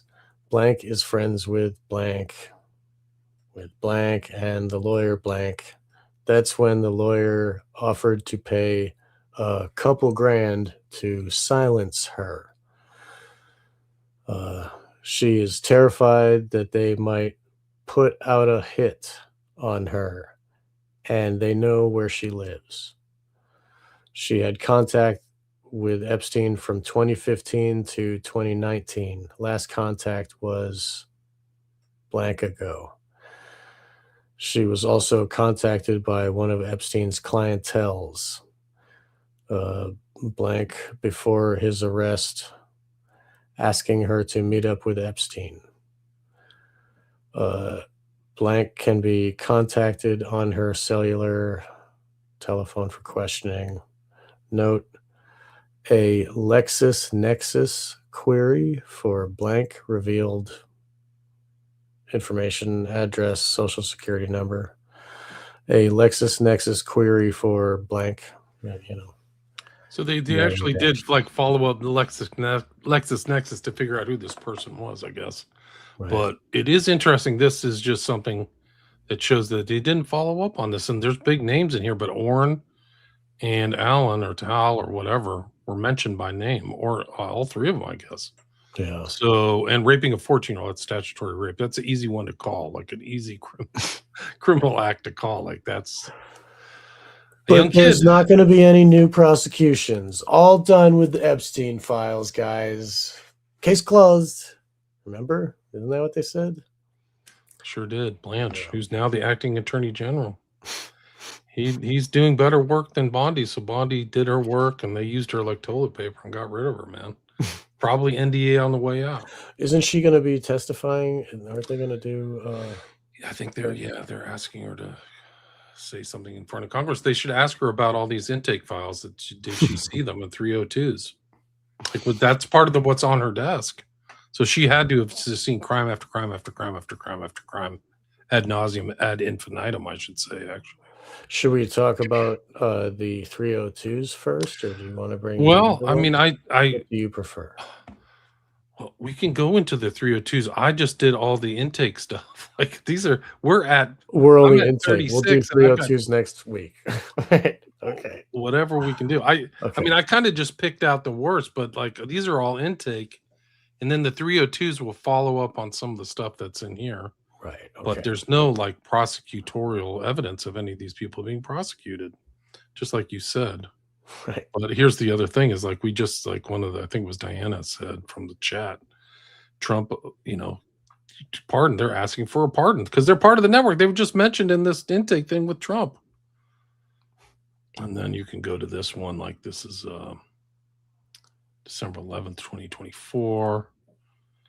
Alon Alexander Orr and Alexander T. Alexander arrested earlier today. So they were arrested in December 11th, 2024, and then convicted in 2025. But like decades, they say, taken to custody as alleged. For approximately 2 decades, the Alexander brothers have sexually assaulted, trafficked, and forcibly raped dozens of women. After relying on their substantial wealth and connections to carry out and conceal their crimes for years, all 3 defendants now face charges carrying potential sentences of prison for 15 years to life. They haven't been sentenced yet. But 2 decades, right? That's what he said. 2 Wow, decades. okay. So that started in 2005. And these guys aren't Bill Clinton, so they can throw them away. You know what I mean? Like, Right. they can actually lock up these dudes. I mean, I don't know if you want to go over some of the stuff as repeated, but it's like you go through the scheme, how the scheme worked. Yeah, this is an It's like interesting. Blink twice. Right. Yeah, I can read this. Okay. Okay. Good. So the Alexander Brothers sex trafficking scheme. The charged offenses span more than a decade of sex trafficking activity by the Alexander brothers. However, evidence from the government's investigation goes well beyond the conduct charged and shows that for more than 20 years, the Alexander brothers have, together and alone, repeatedly and violently raped and sexually assaulted dozens of victims. To date, law enforcement agents have interviewed dozens of women who reported being forcibly raped or sexually assaulted by at least one of the Alexander brothers, often after being drugged. This criminal activity spanned many years both before and after Tal and Orrin Alexander rose to prominence in real estate. First at a well-known international brokerage based in New York, and then at their own firm. Evidence from the investigation, including multiple victims and witness accounts, shows that the Alexander brothers began engaging in acts of sexual violence, including gang rapes, while still in high school in Miami, Florida. So that's there you go. It started young. Yeah. And the footnote says Alan and Orrin Alexander turned 18 on July 2nd, 2005, while Tal turned 18 on July 5th, 2004, shortly after each graduated from high school. The government has also interviewed multiple women who report being raped by at least one of the Alexander brothers in high school in the early 2000s, including victims who were raped by gangs of boys, including the Alexander brothers. Several of these victims were given alcohol by one of the defendants or other individuals who participated in the sexual assaults. Each of the victims that the government has interviewed from this period report hearing that individuals involved, including Tal Alexander, talked about the assaults at school, boasting about running train on their victims and saying they want to do it again. Footnote 4, as publicly reported, Orrin bragged about doing so in his high school yearbook, writing that Wow. riding my first choo-choo train was his most memorable moment from high school. See, Wow. and then it says, see, everyone knew about the A-Team, New York Magazine. Running train is a term used to a group of males having sex with the same female, one after another. He's talking about gang rapes in his high school yearbook, and then they managed to rise to prominence in real estate. I mean, this is a little. I mean, he's putting it in his yearbook. I mean, it's like this guy's a winner. I want him at my company selling houses. I mean, you Wow. think. I mean, people. I mean. I don't know if it's so bad now, but I know guys who had their whole life ruined because some girl just said, "Oh, he inappropriately touched me," because they broke up or whatever. They weren't raped. They just decided to, I'm not, obviously rape happens, but I'm saying that guys, just one woman says, no, even if he didn't, he kissed me, he did this, just vindictively, right? Whatever reason, destroyed the person's life. These guys are there just drugging and raping with impunity. That's pretty amazing, actually. Well, they still got impunity when Trump's in office, right? Maybe Trump will pardon them. Yeah. Uh, You can anyway, read the next page. You want to read? I'll let you read. yeah, sure. Where are we at here? Okay. What page are we on? Actually, what It's page is slide that? 39 in my PDF, 39 in the PDF. Okay. and at least All on right. my PDF. Okay, it's page 3. As adults, the Alexander brothers' serial sexual violence only escalated. After the defendants graduated from college, all 3 defendants moved to New York City, although they continued to also maintain homes in Miami and split their time between the 2 cities. Orrin and Tal began working as a real estate agents at a prominent New York City-based real estate company. Alon attended New York Law School, then worked at Kent Security, a private security company run by his mother and uncle. That's a hard school to get into. That's a first tier law school, maybe a top 10 one. Right. So this is like, how did he get in? And Are they rich to begin with? yeah, I think they're rich. I think they are. Okay, yeah. During this period, and at all times relevant to the indictment, the Alexander brothers engaged in a persistent pattern of sex trafficking and sexual assault. It's not like they're going to turn over a new leaf. Like, what the hell? This conduct included both pre-planned trips and events for which the defendants recruited women to attend and then raped and sexually assaulted them, as well as the opportunistic rapes and sexual assaults of numerous victims who they encountered by chance. For the planned encounters, the Alexander brothers lured women to various locations with the promise of material benefits such as travel luxury accommodations, events, or parties in various locations, including the Hamptons, Tulum, and Miami. In many cases, the Alexander brothers arranged travel for the women, purchasing flights or arranging other transportation to their vacation destinations. The Alexander brothers also promised and provided accommodations for the women at high-end hotels or luxury vacation rentals. At times, the Alexander brothers worked with party promoters to arrange to have women attend parties at their vacation properties. On many occasions, the Alexander brothers invited their friends and Orrin and Tal's real estate clients to also stay at these properties. Then, during these trips and events, the Alexander brothers, alone, together, and with others, drugged and forcibly raped or sexually assaulted their victims. Some victims reported symptoms consistent with being drugged after consuming a drink provided by one of the defendants.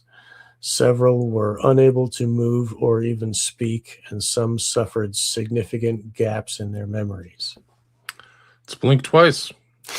Literally. Like, and can you imagine they're trying to sell some rich property to a guy and they invite him, oh, come to this special party and then you can rape these girls. Now, will you buy this house? I mean, think of the like. Isn't that a form of blackmail? Like, okay, we've got you involved in a criminal act. You better go through with the deal, right? Good point. Yeah. Like, If they can, yeah. Right. if they're filming it, if they're Epsteining it, right? Of course. I mean, I'm sure all these rich houses have internal cameras everywhere, If there's all that pre-planning and foreknowledge, these aren't like, acts of the moment or whatever, crimes of Right. passion or I mean, I guess you could term it that. Well, But they're just the other ones were the by chance happened upon some random girl where he just rapes them too. So those did happen. But anyway, these ones that you're talking about with these planned parties are definitely set up for this. set up for something. There's others involved. It's not just these 3. So they do this to all this trafficking stuff is like just blame these 3 guys in public or whatever, or Epstein in public. But like it seems like it's a network to me. Right. But they're consistently looks like all their victims are drugging them, right? Right. And again, I mean, And if you go further in this, it does say that they have ties to Israel, right? They have financial connections. Their parents are from Israel further down. But I mean, they literally, I mean, again, I am shocked that, I mean, like, again, that like that, if you look at someone cross-eyed, if you're teaching a class, she can, claim sexual assault or whatever. I mean, again, but you look at these guys, just right. I mean, he's talking about gang rape in the friggin' yearbook, and they just go on to make, this Two shows. decades. I mean, this is insane. I mean, if you'll how many people they raped in high school? I mean, why nothing happened? It was shut up from the beginning. This shows this endemic nature of this system, right? If certain people, whatever, you can do whatever the heck you want. You get the free pass. Just, I mean, this is what society, like, the jocks, they get rewarded for their behavior, and they grow up to be leaders of good, join the Freemasons. Like, who knows what they grow up to be winners, right? And meanwhile, the nerds are all like playing video games now. And yeah, but Yeah. but really, like, the way that I'm sorry, William, go ahead. Just gonna say that culture of impunity. They must have thought they would never go to jail for this stuff, Right. Like it's just wild for starting that young too. Like I have a friend that will not be named because he'd probably be ashamed if everybody knew, but he was bullied by John Cena. It, like, they were at the same high school, and John Cena had his like entourage that would like come down the hallway, and like my buddy would like move aside, and his friends would like yell, blah blah blah, touch his peck, touch his peck. Like, what? Like, leave me alone, I'm trying to get to class. Like, they would yell it, and they so like John Cena's ego was like formed and created all the way back then, and then he grows up to be a bully. Like, he WWE, to beat people up is a fucking job, and like, and it like he gets to be put in movies where like they put a beer bong in his butt, and now he wears a dress in public, and now they got all this other stuff going. Like, I mean, John Cena is a victim, in my opinion. I think that, but they used that type of mentality that, the real estate, like high-end New York real estate, needs people like those rapists that are going to be high on cocaine all the time, that are always predators, like they're looking for that type of psychology. So, no wonder they were found in high school. Like, that's what they were famous for, the A team, for raping Yeah. chicks. Like, wow. But I mean, bear in mind, you have kids getting expelled for using the wrong pronoun or refusing to go through, seriously, a politically incorrect statement. I mean, and they have extremely draconian enforcement of just very silly protocols, and you got, you know, transgender dudes in the girls' locker room. I mean, one girl got raped, by a transgender guy. I mean, actually multiple. Wasn't just one. Yeah, Yeah, right. yeah. But I'm saying that, like, people get expelled, all, just for whatever non-PC language or just small things, or, and they get expelled and sometimes even arrested, right? And then these guys, and probably others like them, are, and what does that do? That kind of a trauma, even if you don't remember it, you're damaging someone severely psychically. And that Right. gang rape thing is really something that is, to me, is really, it's truly evil. And it, and I hate to bring this up, it's disgusting, but you have, like, I think we talked personally, like that gangbang thing. I mean, this is like the ultimate, this shows such a degradation of this, of society. And it sort of makes Talking this about okay. Bonnie Blue. Yeah, yeah, yeah. I mean, but it makes this Yeah. okay, kind of, for the in the public mind. But that's Right. kind of that gradual introduction. And again, I mean, I go through so many cases of how small things, someone wearing a T-shirt that someone doesn't like, they get expelled. You know Right. what I mean? Seriously, and these things, or they just come down on the kids and just. But then these guys, oh, just go for it. And then here, we're gonna come check out my new building. Here, we're gonna have a little gang rape here before we look at before I show you the kitchen. Let's rape this girl that I just drugged. I mean, they're doing this.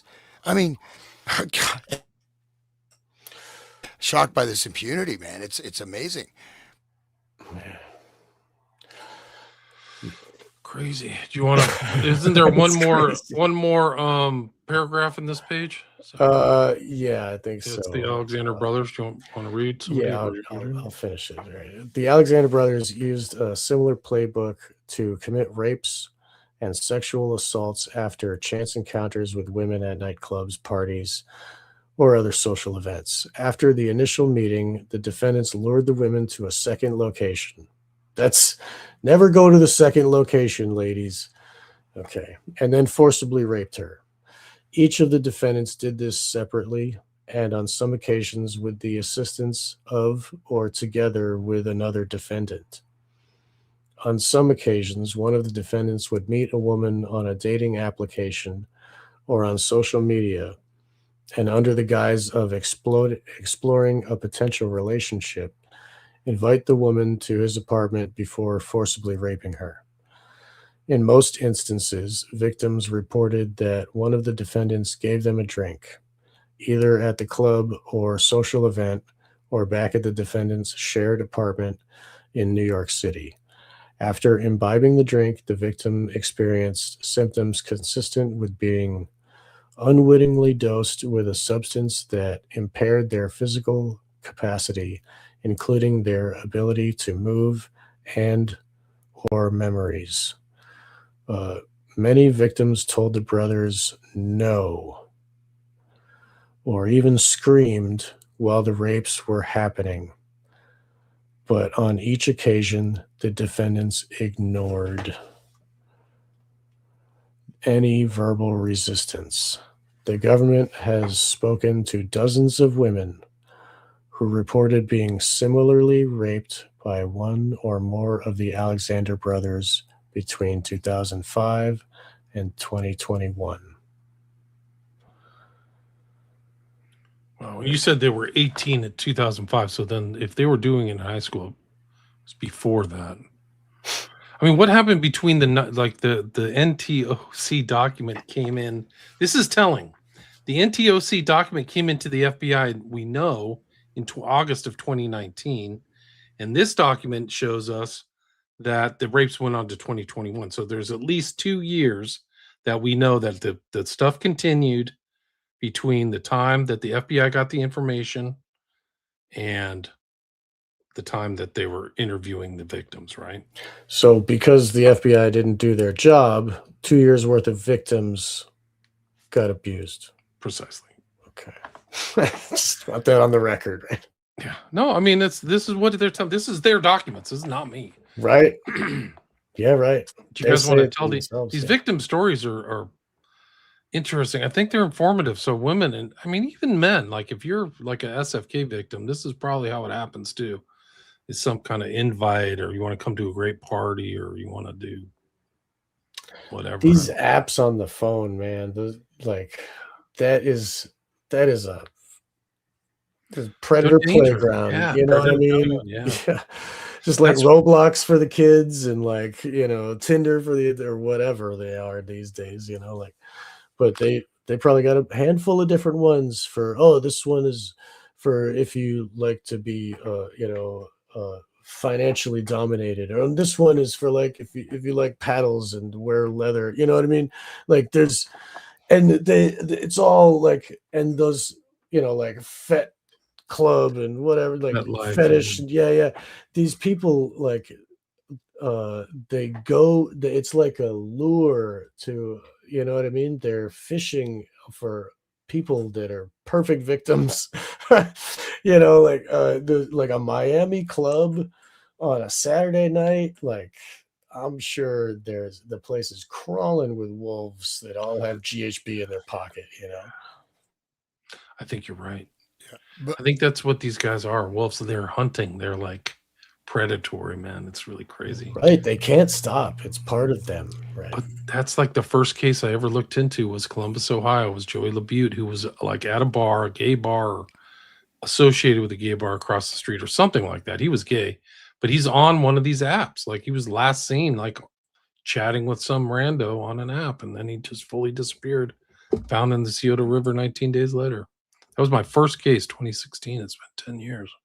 wow. Was where I followed the victim from the disappearance to his death in water. Like he fit all the parameters for an SFK victim, and then ended up in the water 19 days later. Previously searched area, obviously. There's still happening. There's more. I mean, it's still going. Like, it's not just. It started with and you're seeing there was that other last year, the Riley, they did it in Nashville. Yeah, yeah.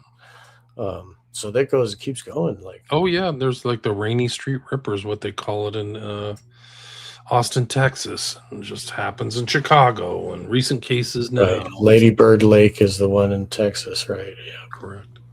There's one in Barcelona, same kind of thing, what weird stuff. Acting strange, that's what happens when you get drugged. Like if your friend starts acting strange, like time to go home. Like whatever, are you a girl or a guy? And like she's really acting really different. It's probably because she got drugged or he got drugged. Because there's one kid out of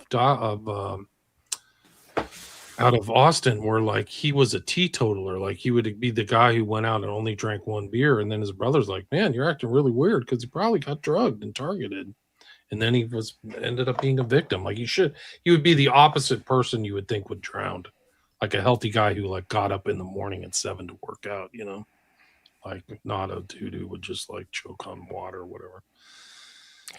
I think we should read these stories. They're interesting. They're like it just shows their text and their you guys mentioned foreign ties, defendants' wealth and foreign ties. We can get to that. This is just a couple pages. Does anybody want to read these sex trafficking victims, or should I, or what? You can go ahead, but I just want to mention one thing too. You have FBI. How many police complaints have been there? How many complaints to school? How many?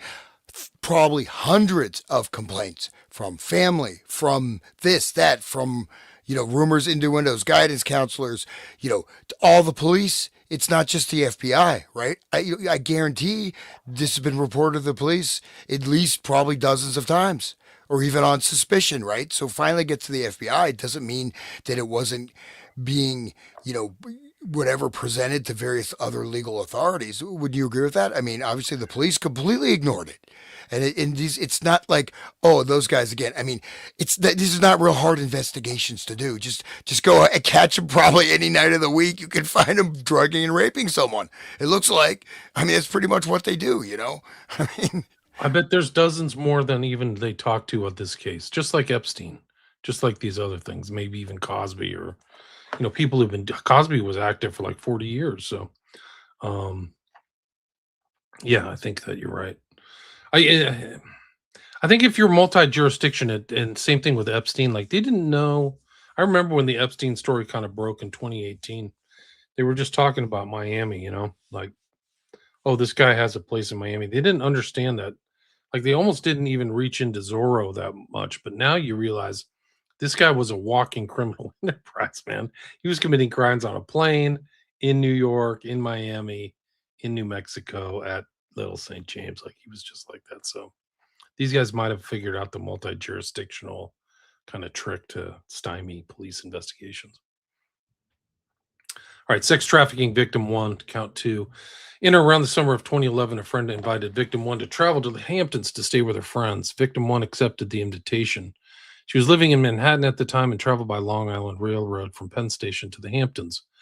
That's like out in Long Island, right? Eastern Long Island. Tal Alexander and another man were waiting for victim 1 and her friend at the train station and drove the women to their vacation house. Victim 1 had never met Tal Alexander before. After arriving at the house, victim 1 was given a glass of wine and drank about half of it before she began to feel unwell in a way inconsistent with drinking that amount. Victim 1's memory thereafter became hazy, but she had several distinct memories of the night. Specifically, victim 1 remembers being held down by Tal while another man entered the room. Victim 1 also remembers being in a second location with Tal and the other man, and that a camcorder was set up. Victim 1's next memory is of waking up in the grass outside the vacation house with a physical sensation indicating recent vaginal penetration. Sex trafficking victim 2, count 3.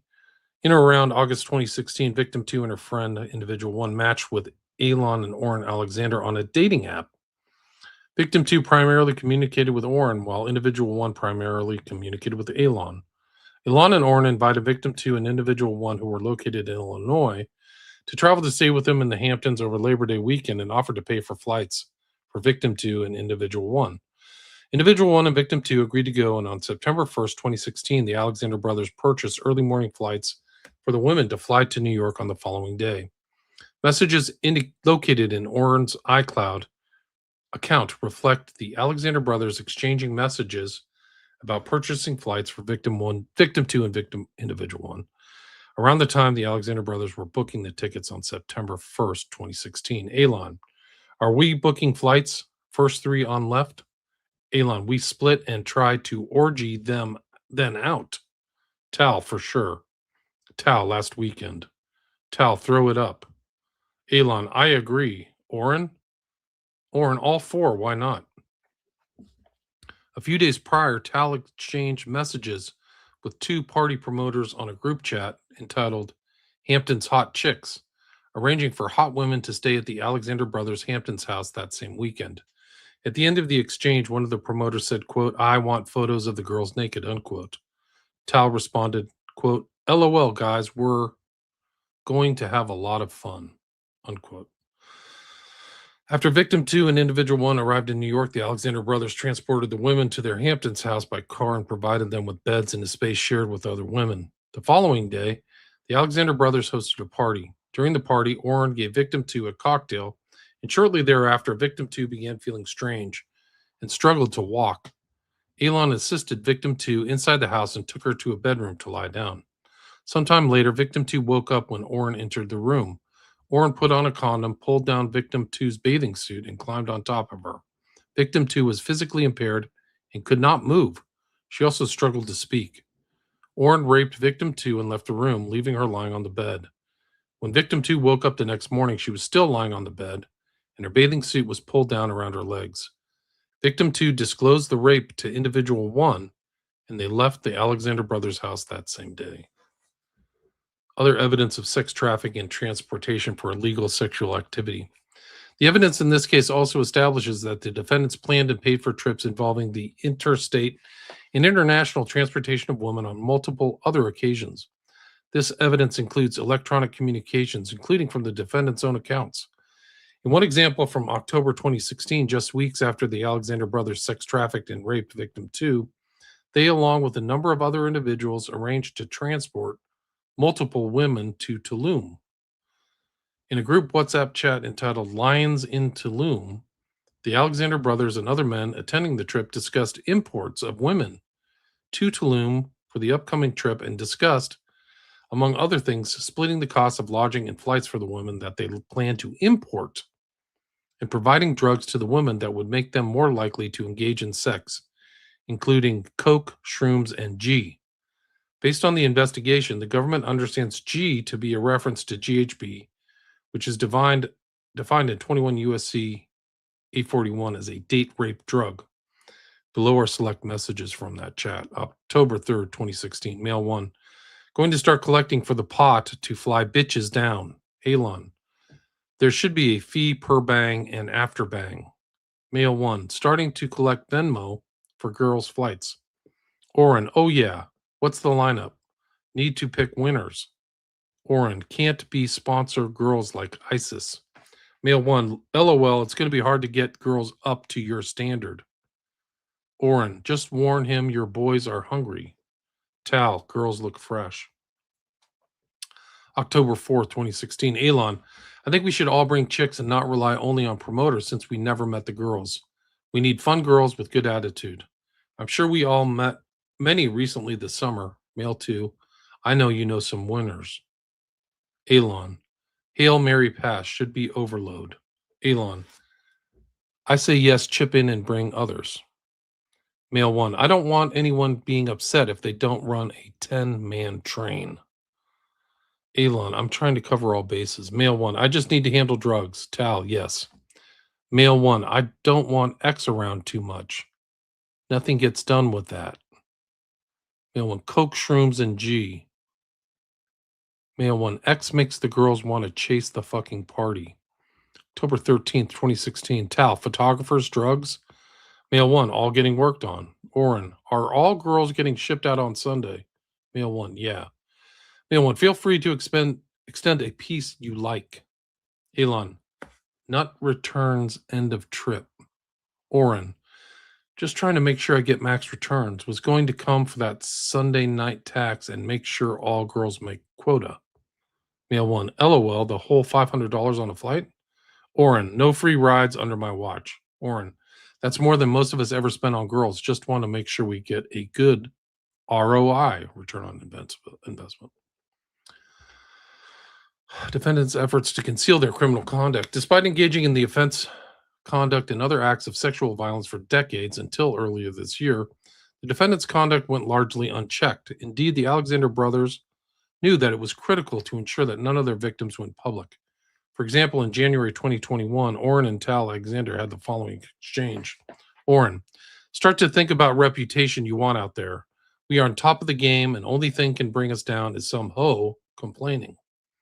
Tal, understood. Did someone complain? Even when the victims did complain, the defendants took steps to stop victims from reporting. The government is aware, for instance, of at least one occasion in which Tal and Oren filed a police report alleging harassment against a woman who was described being forcibly digitally penetrated by Tal while Oren was in the room. Tal also threatened that victim with a defamation lawsuit if she did not stop telling people that he and Oren had sexually assaulted her. And at least one other victim reported that Tal made threatening statements to her after she told other people that he drugged her.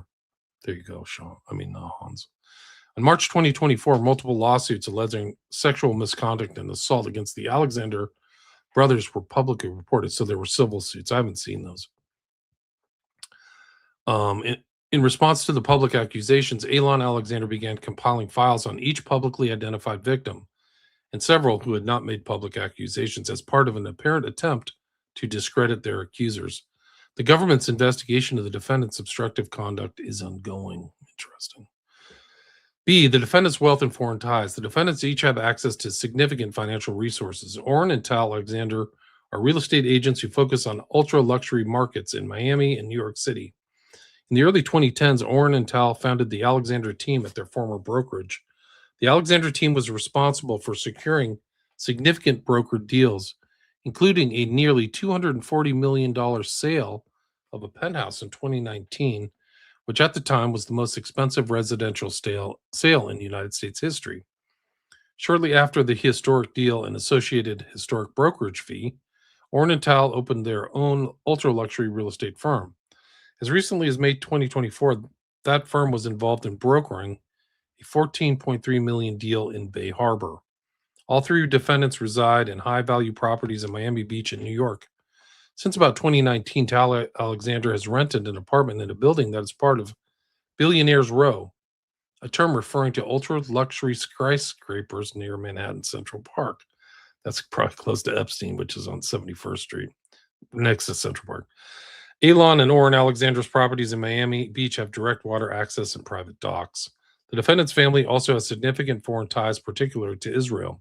Their parents are from Israel, and the Alexander brothers frequently travel to Israel to visit family, conduct business, and for vacation. They also travel frequently outside the United States to other locations, often booking flights at the last minute or traveling by private jet or yacht. It's always the Jews, man. Every time. The Jews and rape. Have you ever seen like the people around Netanyahu that like they've all been accused of rape or like convicted of rape? It's crazy. Probably. I mean, they do that for part of their war. I mean, that's one of their weapons of war. They had a pro-rape protest in New York City, right? Because there were people complaining about the raping of prisoners and whatever, and there was a protest in favor of rape as a military tactic just recently. There you go, man. All right, I didn't make it up. I'm sorry. I'm sorry, Alan Dershowitz. Don't come down on me. Oh, man. Netanyahu, leave me alone, man. I love you guys. No, morality is like so gone. I mean, like it's like not even comprehensible. It's like amorality in your face. Like, whoa, like you wouldn't even do this. Like, I don't know if you guys want to read anything else on this. I mean, there's applicable law. There's dangerousness. They say that they're dangerous. Well, that's And understandable. so then I think that the risk of flight, I don't think they got bail. I don't think they were granted bail. I'm not sure. Waiting on their Trumpy bear to get Yeah, the they're Trump. waiting on Yeah. Trumpy bear. They- Get their American flag, cozy They- up tight with their. and then they'll get to bail. Yeah. As set forth above, If they Elon find the Horn. secret zipper, maybe. Never. Whenever I drug and forcibly rape women, I have my Trumpy bear. I cover myself in the American flag. Yeah, okay. All three pose an ongoing and significant danger to the community and present a serious risk of flight. The government respectfully submits that the defendants cannot meet their burden of overcoming the statutory presumption in favor of detention. There are no conditions of bail that would assure the appearance and compliance of the defendants. Accordingly, any application for bail should be denied. I don't know what happened to them. Diana says recent conviction March, I think. They got convicted, that's right, but they haven't been sentenced. Oh, right. So conviction is the process where they're guilty, like they found enough evidence to convict them. Yeah, that is something else. So there's like another like tied to the Epstein network in the NTOC and convicted. They actually did it, but like they're like we mentioned earlier, Sean, there were 2 years from the information going to the FBI that they were actually, possibly there were victims up until 2021, according to this document. Which is in this document comes out of They're not going to stop, I mean, they're not just going to be like, oh, I was a wolf yesterday. Today I'm a sheep, that doesn't happen. Did it for 20 years. Right. So it's in the high school yearbook. Most likely to succeed. I mean, Right. They should have like a most likely to rape you on a drug, like a date rape drug. Wow. I mean, that's a little bit too much truth. I'm at slide 49. This is an interesting one that came in. Like people like, oh, these are all dusty and old like complaints. This is from October 2024. This is fairly recent. Which page of your PDF? It's 49. It'll be 49? slide 49. Okay. We're at the 2-hour mark too, guys. I don't know how much stamina you got. I got time. I don't know if you guys, but I'm good. Okay. Hans, what are you thinking? You're muted. Keep going. Keep reading. Yeah, I mean, we don't necessarily have to do the 3-hour marathon, but that was pretty heavy actually. That I'm a little bit disturbed by reading about the Alexander brothers. The A-Team. They even named their business the A-Team. A-Team. That's what that was their nickname in high school for raping chicks is the A-Team. Oh, okay. That should be Alexander brother A-Team. But I mean, it seems like, I think we talked about this, but it seems like it was part of a larger network. There's others involved. Right.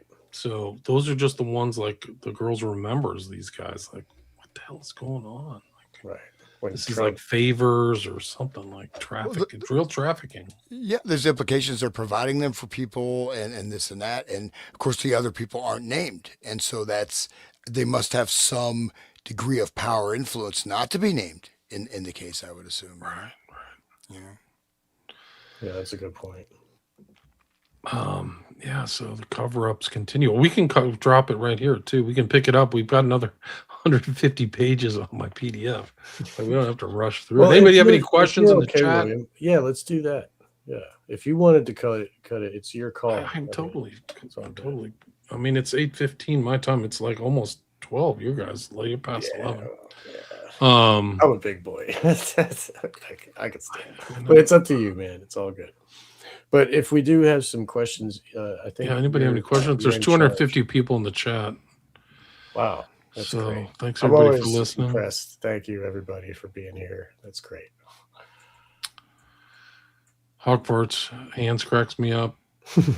We need a Trumpy beer commercial. We'll bring it back next week. Yeah. We can't overdo it, guys. No way. Can't oversaturate the market. Yeah. Rise to Liberty's in the house. People go check out his work on MK Ultra. Good stuff. Oh, I forgot who we had. He was talking to somebody recently about MK Ultra. Who was it? Wally Tang, great show, gents. You're doing God's work. Thank you. Thanks, John. Blues Traveler. Go Bill Go. Let's see.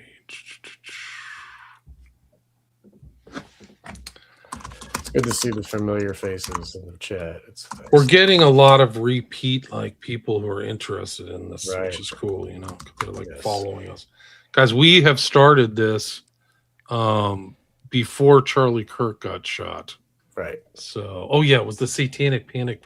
I listened to that Rise to Liberty. I listened to 3 hours of you and Austin talking about Satanic Panic. So, if you want to have a great overview of the Satanic Panic thing, go to the Rise to Liberty podcast. That's great. Yeah, it's good stuff. Is he's not debunking it and saying it's not No. fake, right? Or it's not real, right? He's saying that it's, you know, it's like SRA is real. It's legit, right? Yeah, Good. they're That's just good. covering. I'm glad he's on the side of truth. That's good. Because a lot of people like that Jordan Peterson had Anton LaVey's daughter on, and she was promoting books that say SRA is fake. She says it's all just fake. It's not just a new it's a more satanic panic. And he's like, oh yes, of course it's fake. And so they're out there again. They're still trying to push the gaslighting, you know, because there's more disclosures all the time. Now the internet and podcasts, like, look at the imagination. It's like every one of her guests is, I mean, it's endless. Is a victim, right? Yes, dude. And it's like she's been going for years now. And it's many of them are repeats, but still repeat guests. But still, it's like, holy crap. And they're all the same. It's all the same. So, yeah, people should really, if they don't know, they should know that satanic ritual abuse is real. And it's a government operation. And it's mind control. It's Grok the Clown. It's the same shit we were talking about Manchurian Candidate way back when, you know. It is that it's the hardcore mind control, you know.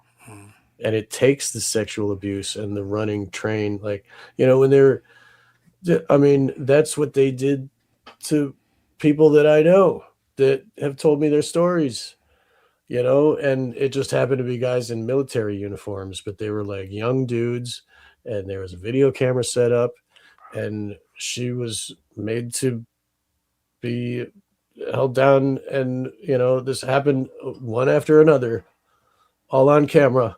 You know, it's like a conveyor belt of blackmail, you know what I mean? And these are young guys just getting into the military and like, okay, she's a 10-year-old girl. Okay. You know, like on camera. Sure. You know, like it's sick what they have to do. You know, and I'm sure like the networks that run the SRA, I mean, it is high occult dark orders that are ancient, you know what I mean? And these kids are probably children of people that are in the club.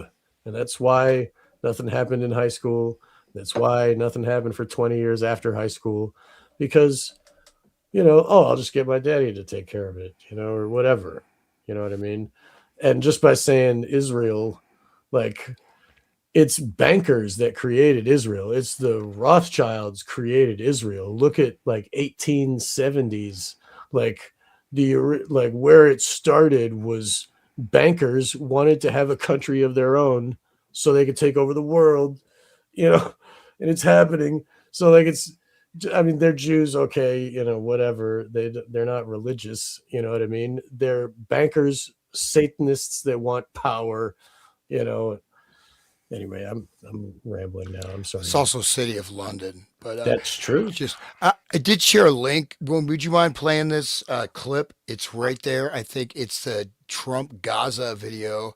Have you seen that? Will I get demonetized? No, you won't. No, you won't. It's sure? Yeah, it's where he's talking about. No, it's a video. What he wants to build. It's an AI video. Yeah, it's pretty interesting. It's not it's not copyrighted or anything. So it's a Trump Gaza. You see that in the chat? I do. Some of the AI that's coming out lately is crazy.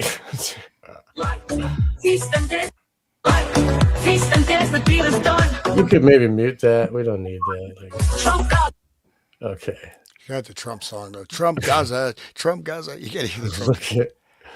Oh yeah, kids in rubble, chasing children. Oh yeah, you can have a beach resort. We can give the kids Come through the tunnel. Look at that. Yeah, let them eat cake. Yeah, right. The tunnel. Transgender dancers. Transgender gay dancing. That's Elon we killed Musk. Elon's Can you favorite. imagine killing the kids for that? Like murdering half a million Jesus. people? It's to put like bearded. Wow. Oh, they do have beards. I thought you were making a joke. Holy Yeah, shit. no. I didn't notice the But first the song time. Trump Gaza, it's the best. Trump Gaza beats the rest. Oh, We'll man. have to, you guys have to Is listen to this that. a trolling? No, he made this. He released this himself. Wow, dude. This is awesome, yeah. Oh my god. Yep. The kids And are just gonna money. get money raining. Yeah, see, that's what it's all about. It's only about money, guys. It's all Well, materialism. it just shows the amount of inflation. It's going to get so high that you can actually drop dollars on children in other countries, and it doesn't matter because dollars are worthless now. It's confetti. Right? Exactly. They don't even put it in their pockets. They're just Right. around. Yeah. Trump Gaza. Oh my god, this is horrible. This is a dystopia. It's so freaking. He released this. He put this out. It's like the future of Look, the golden Trump statue. We were talking about the golden Trump statue. Look at this story. Go back to that. You got the golden Trump Store, statue, yeah. and this the Trump Gaza store with all the golden Trump icons. Dude, there was a picture of him the other day. I've seen people with dementia. He looked really bad. Like his eyes are whacked where it's like the brain isn't computing when he was with Xi in I'll China. bet you- And I was just like, whoa, he's not all there. I'll bet you that they like pulled the cord with Joe, and he was normal until they gave him this dose of this thing that all of a sudden now he's demented. And I think they can do the same thing to Trump now that they're done with him. Yeah. I think that they have it's a tool in their arsenal.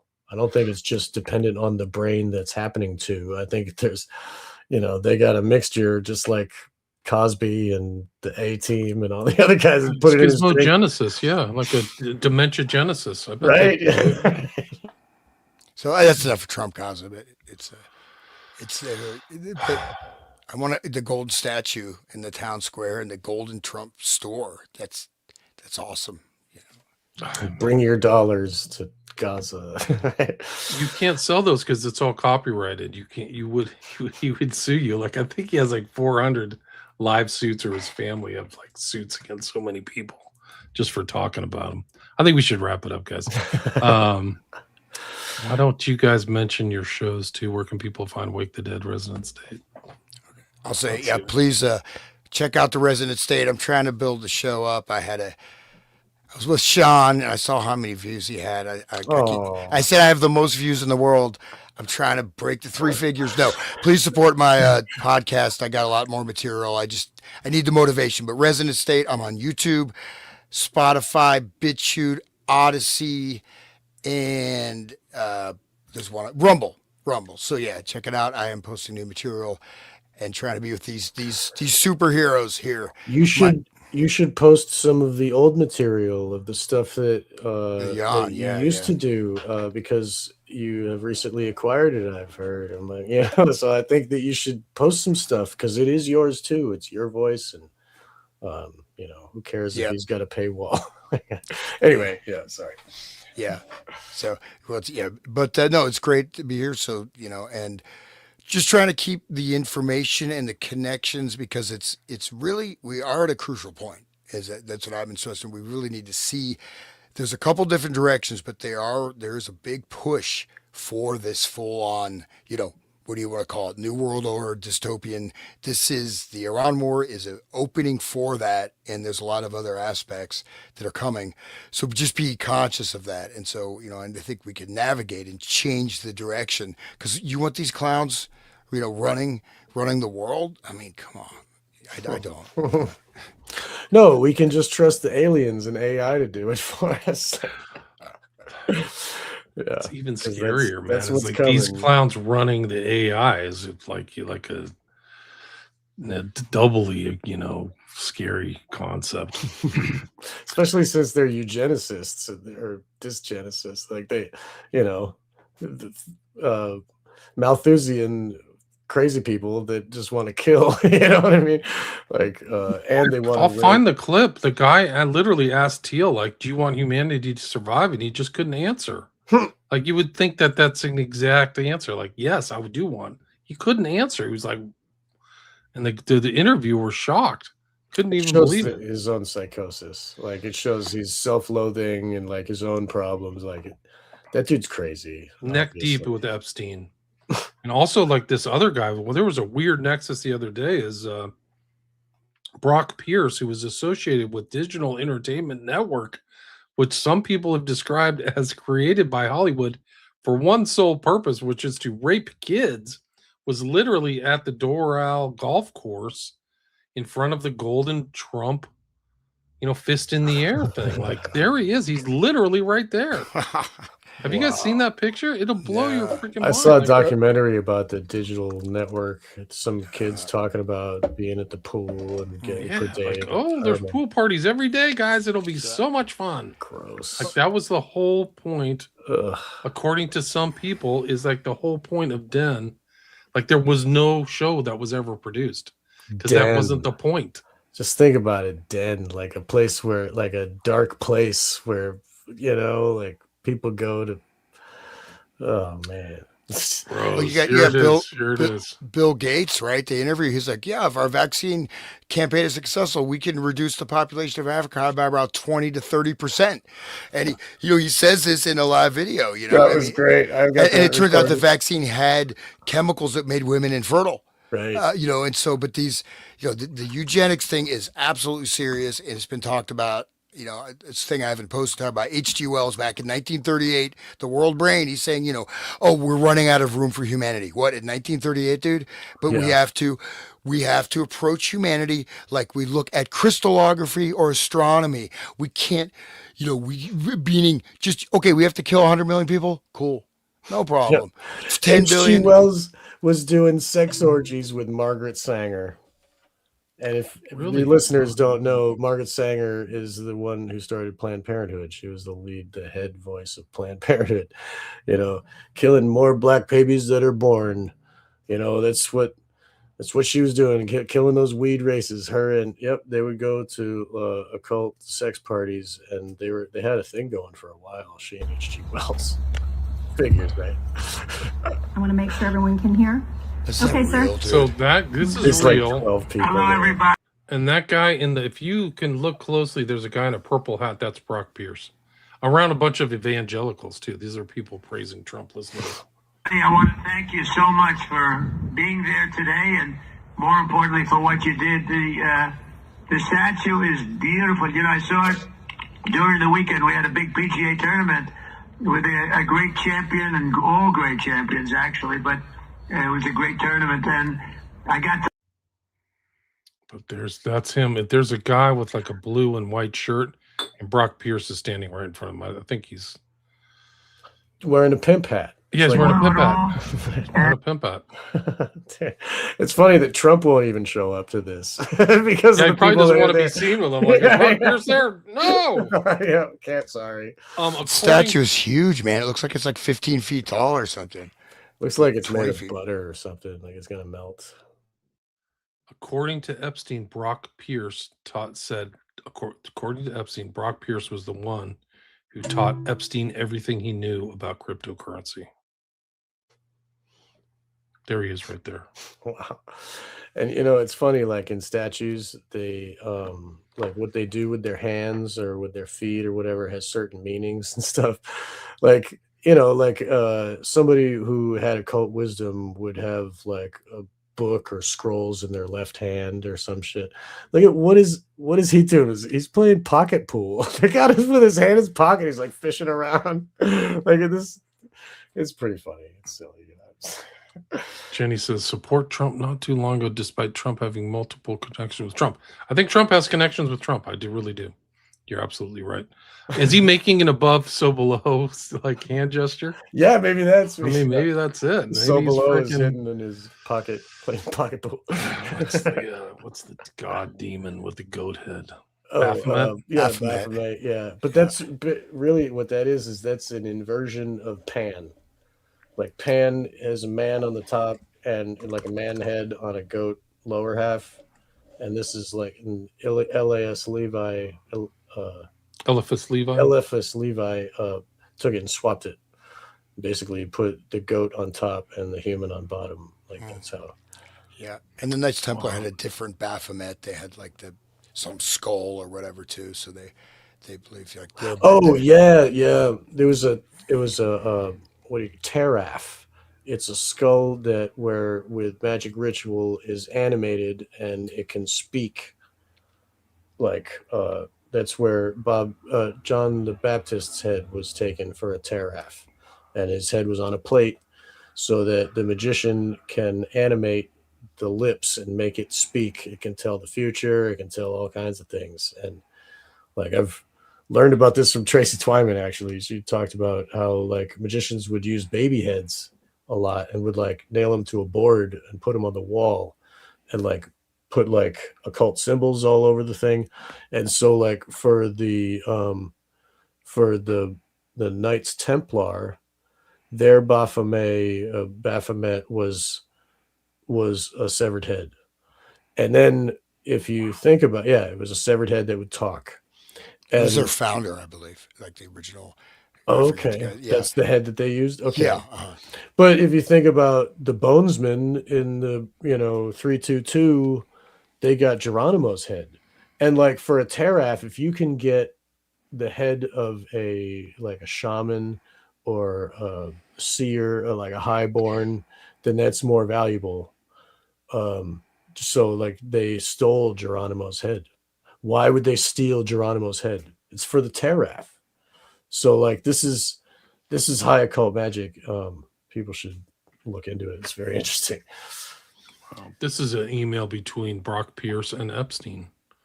I'm sorry. I just saw a note from Diana. She says, well, look where Tracy Twyman is now. Yeah, that's because she went to the FBI. I don't know if her husband is scrubbing everything on the internet, but I'm just talking about her. Okay. Like this is something that I know. She discovered sex trafficking of children on YouTube. And she brought it to the FBI because she thought that they would want to know and do some justice. Yeah. She was fooled into thinking that her government would help her. And then she was like gang stalked and she ended up hanging in her own garage. And she would never do that. She had a kid. She would never do that. So, and her husband is scared, is like taking everything that she ever did off the internet and like suing anybody. Like, I think there's some real shit going there. And I don't think that she did that to herself. So she went to the FBI, and that's why. If she went to other places, she might have survived. I think that's what happened. So I just need to say that. Sorry, guys. I love Tracy Twyman. There are things in these files where they're talking about the FBI being compromised. And when they arrested Epstein, they did it in a secretive subset of the FBI where only like 5 or 10 people knew what the hell was going on because they didn't want to announce it to all the FBI because they thought it was compromised. Like it's literally a true thing. That's like one of the elements of the Epstein things. It wasn't leaked because they were afraid it could leak. Like that was their own internal concern. That makes sense. Right. I actually have something in here from these docs where like there's like one of these attorneys like don't send your stuff to the FBI because you'll never see it again. They don't trust the FBI at all. Like literally one Would of the you after what we read with Grok the Clown? Like, no, yeah, dude. no. So Get if an attorney. If you get in the FBI and they're talking, you just go, I want to exercise my Fifth Amendment rights, and I want an attorney right now. Because that was what the other thing that I remember about the 302s and Trump and all that stuff was the general. I can't remember his name, but like they came to him casually and just we want to have a casual conversation. So his guard was down, but then they used that conversation against him. It was General Mike Flynn. If I never my talk memory to serves me cops, correct. man. Never. Like, I mean, maybe the cops are nicer, but I wouldn't trust the FBI at all. never. Yeah, dude, of course. And if YouTube is doing it, like if they're blatantly like keeping the videos up, even though people complain or whatever, like she found like mothers that were whoring their kids, and it's like mom owned whatever, and the kid would be in like, cheerleader uniform, and they would ask for private pictures, and they contact, like, it's a whole system, and YouTube knows about it, and YouTube lets it happen. So This is this you know, is this is from the Epstein files. You can see the EFTA number. Sigrid Macaulay was Virginia Giuffre's attorney, and she's sending. I don't know why they redacted this, but he says she writes. No, it's somebody to Sigrid. You should know that just before Peter got in touch with you guys, I contacted the FBI in the U.S. too. After I informed the U.S. FBI, Reed Jeffrey, I was told to go to the FBI unit at the U.S. Embassy and take all my evidence along with me. I told them everything, was supposed to go the day after I spoke with you guys, but was told not to because they would take all my evidence and I'd never see it again. Yep. And we talked to earlier shows about, the criminal, forensic, criminology, and they come out and track down the serial killers. They come out to cover stuff up. You know what I mean? The FBI comes in, investigation is shut down. And, and they promote like, oh, these guys are the genius masterminds of investigation. No, they're like, they're pinning murders on certain people. John Douglas, all these guys. Just, dude, John Douglas was involved in the West Memphis 3 and the John Bonet thing. When I found out that he was involved with John Bonet, I just felt like my heart sank. Like, wow, this is so freaking dark. Because he's promoted as like this great mine hunter and all the stuff. Like Landing's the same way, like Satanic Panic and all this. And then you realize like his work on the West Memphis 3 is terrible. It's just total atrocity. And he turned, in my opinion, I've written an article about this, but like he turned some of the victims' parents because of his authoritative like expertise or whatever. They're like, oh, well, whatever you say, John, I guess you're right. Mind control. And the John Bonet Ramsey case, I mean, I'm sure people are familiar with it, but I mean, she was being sex trafficked. She was murdered during either an event, a ritual, and we found her body in the basement. We don't know what happened. It's the worst story ever. You cannot make a worse excuse. I mean, if you tried to come up with the worst thing, you could. I mean, it's unbelievable, right? And then the note, and then like, yeah. And the people touching her body, like before the forensics, like, it's super dark, man. And the dad who was like building the airport for freaking the island, North Michigan or whatever. Like, the dad of Jean Bonet? No, the dad. Yeah. So Jean Bonet's dad's dad was involved in building that airport and had to think close to Charlevoix, right? That's where they went after Jean Bonet died, which is in very North Michigan. And then there's that infamous island off the coast where it was brought up in the Detroit like sex trafficking, where they've trafficked kids there. And John Ramsey's dad built the airport at that island. Wow.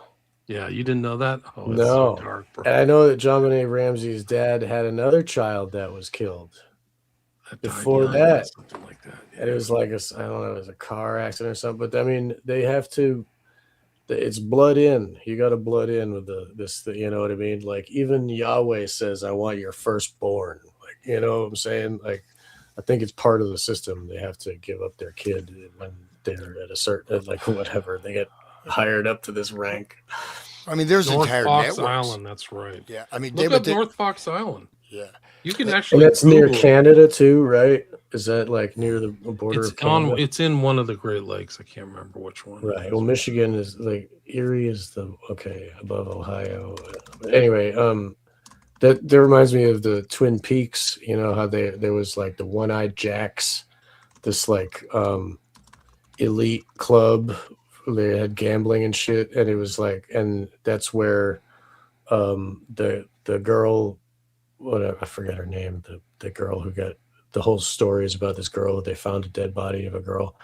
She was sex trafficked at this place, which was just by the border of Canada, which serviced like politicians and like all these like whatever. Like David Lynch talked about that in Twin Peaks. I mean, I guess it was Washington State next to Canada for that, but sounds real similar to this island here because it was an island in the movie or in the North Fox Island is basically close to Green Bay at the top of Lake Michigan.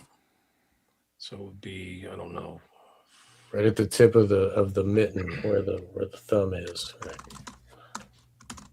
Laura Palmer. Yep. Thank you, chat. Yep. Thank you, Lizzie. Yep. Laura Palmer was the victim, and she was a teenage girl in high school who was being trafficked. And there was like this entity demon that would take over people, including her father, who would abuse her. And it's the entity is like the representation of the evil that is the SRA and the whole occult fucking, excuse my language, sorry. Sorry. Anyway, I'll stop. But yeah, but like this is people, intelligent artists have been talking about this stuff for years. this is a recent article, February 20th, 2026. I've never seen this. Before Epstein's Island, power and privilege shielded abuse on Michigan's North Fox Island. Michigan's analog age trafficking network mirrored the power structures later tied to Jeff Epstein. Interlochen was in Michigan too. And they have all this stuff. Like I did a show on this. It was tied to a lot of deaths in Detroit at the time. And there's a picture of where the island is. So it's that circle if you see it there. I see, yeah. This was a big network, man. Yeah, huge network. Child exploitation network. I wish I could open. Oh, there it is. Somebody drew this elaborate diagram. Can't be uploaded. Does it let you open? Does it let you open? Oh, is that the It's guy that connected makes to the Oakland County child killer case? I've interviewed a woman about that. It's connected. The island is connected to that case. Anyway, All right. make sure their links are after on their own. Yeah, I'll put the links, and I usually put them in the show notes, guys. Yeah, Hans got to say his. I'll say mine before we're done. Wake the Dead. Oh, go ahead, Hans. You were going to say something? No, I already said something, but yeah. Sean's show is Wake the Dead. Right, My show is The Resonant State. William's show is William Ramsey Investigates. No, I already said something. So go okay. ahead. Yeah. People, I recently got a PO box, and if anybody would like to send me stuff, like I don't know, whatever you choose. Donations are very much appreciated, but whatever you choose, that's legal, I guess, or cannabis is legal here, so just saying. GBH. yeah, maybe not, but if it's a strange drug liquid, I might not take it. But anyway, please send me something. If you're gonna send a donation, please make it out to Sean McCann so I can cash the thing. But send anything to Wake the Dead, PO Box 93 at Oberlin, Ohio 44074. And also you can find my stuff, Wake the Dead, on all the videos and YouTube and Rumble and BitChute and Odyssey and Spotify, and you can find all the audio on like the Google and all that stuff. Wake the Dead is my thing. And you can find everything at onegreatworknetwork.com/Sean-McCann. That's where I post everything. And thank you, William, for joining us. Please tell us where we can find you and your recent works. Yeah, it's William Ramsey Investigates is my podcast, and then I have a website if you're interested in books. I just got a new shipment of books, and all my stuff is on Patreon, ad-free. So you can join my Patreon. I usually get back. It's kind of a legacy spot, but I usually get back to people on there. And if you sign up, you get like every $20, you get a free book. So you actually have something tangible. Awesome. And you have ad-free stuff. So this will show up there. You can avoid all the YouTube ads and things like that for $5 a month. It's not very expensive. Yeah, I also have an ad-free archive on my Patreon. I'm posting a lot of stuff. I have a lot of also rare book archives and various other things, including exclusive content. So please support the arts and support the expansion of the mind war as we take the reins of mimetic warfare and turn it back on the masters. We can make their golden statues into whatever. The melted butter. It down into coin for the population. How about that? I want to look like Mr. T. We're helping to ungrok all the clowns out there. So. Yeah.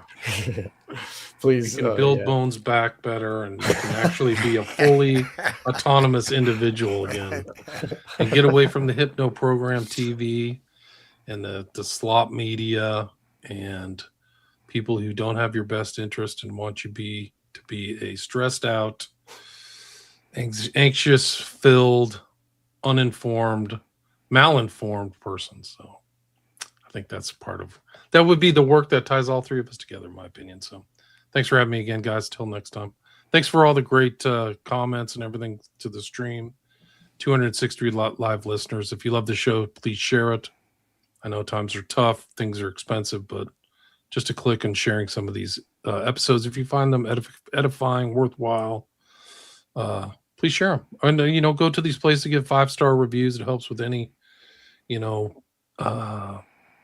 algorithm or anything like that. Also, you can go to any one of our YouTube channels and get notifications, so you'll see these things coming up. Like, I'm trying to get more on the ball and set up the streams farther in advance so people know, instead of just putting them up the same day. So you'll kind of see more streaming as my YouTube channel's still there. Like, they haven't taken it down yet.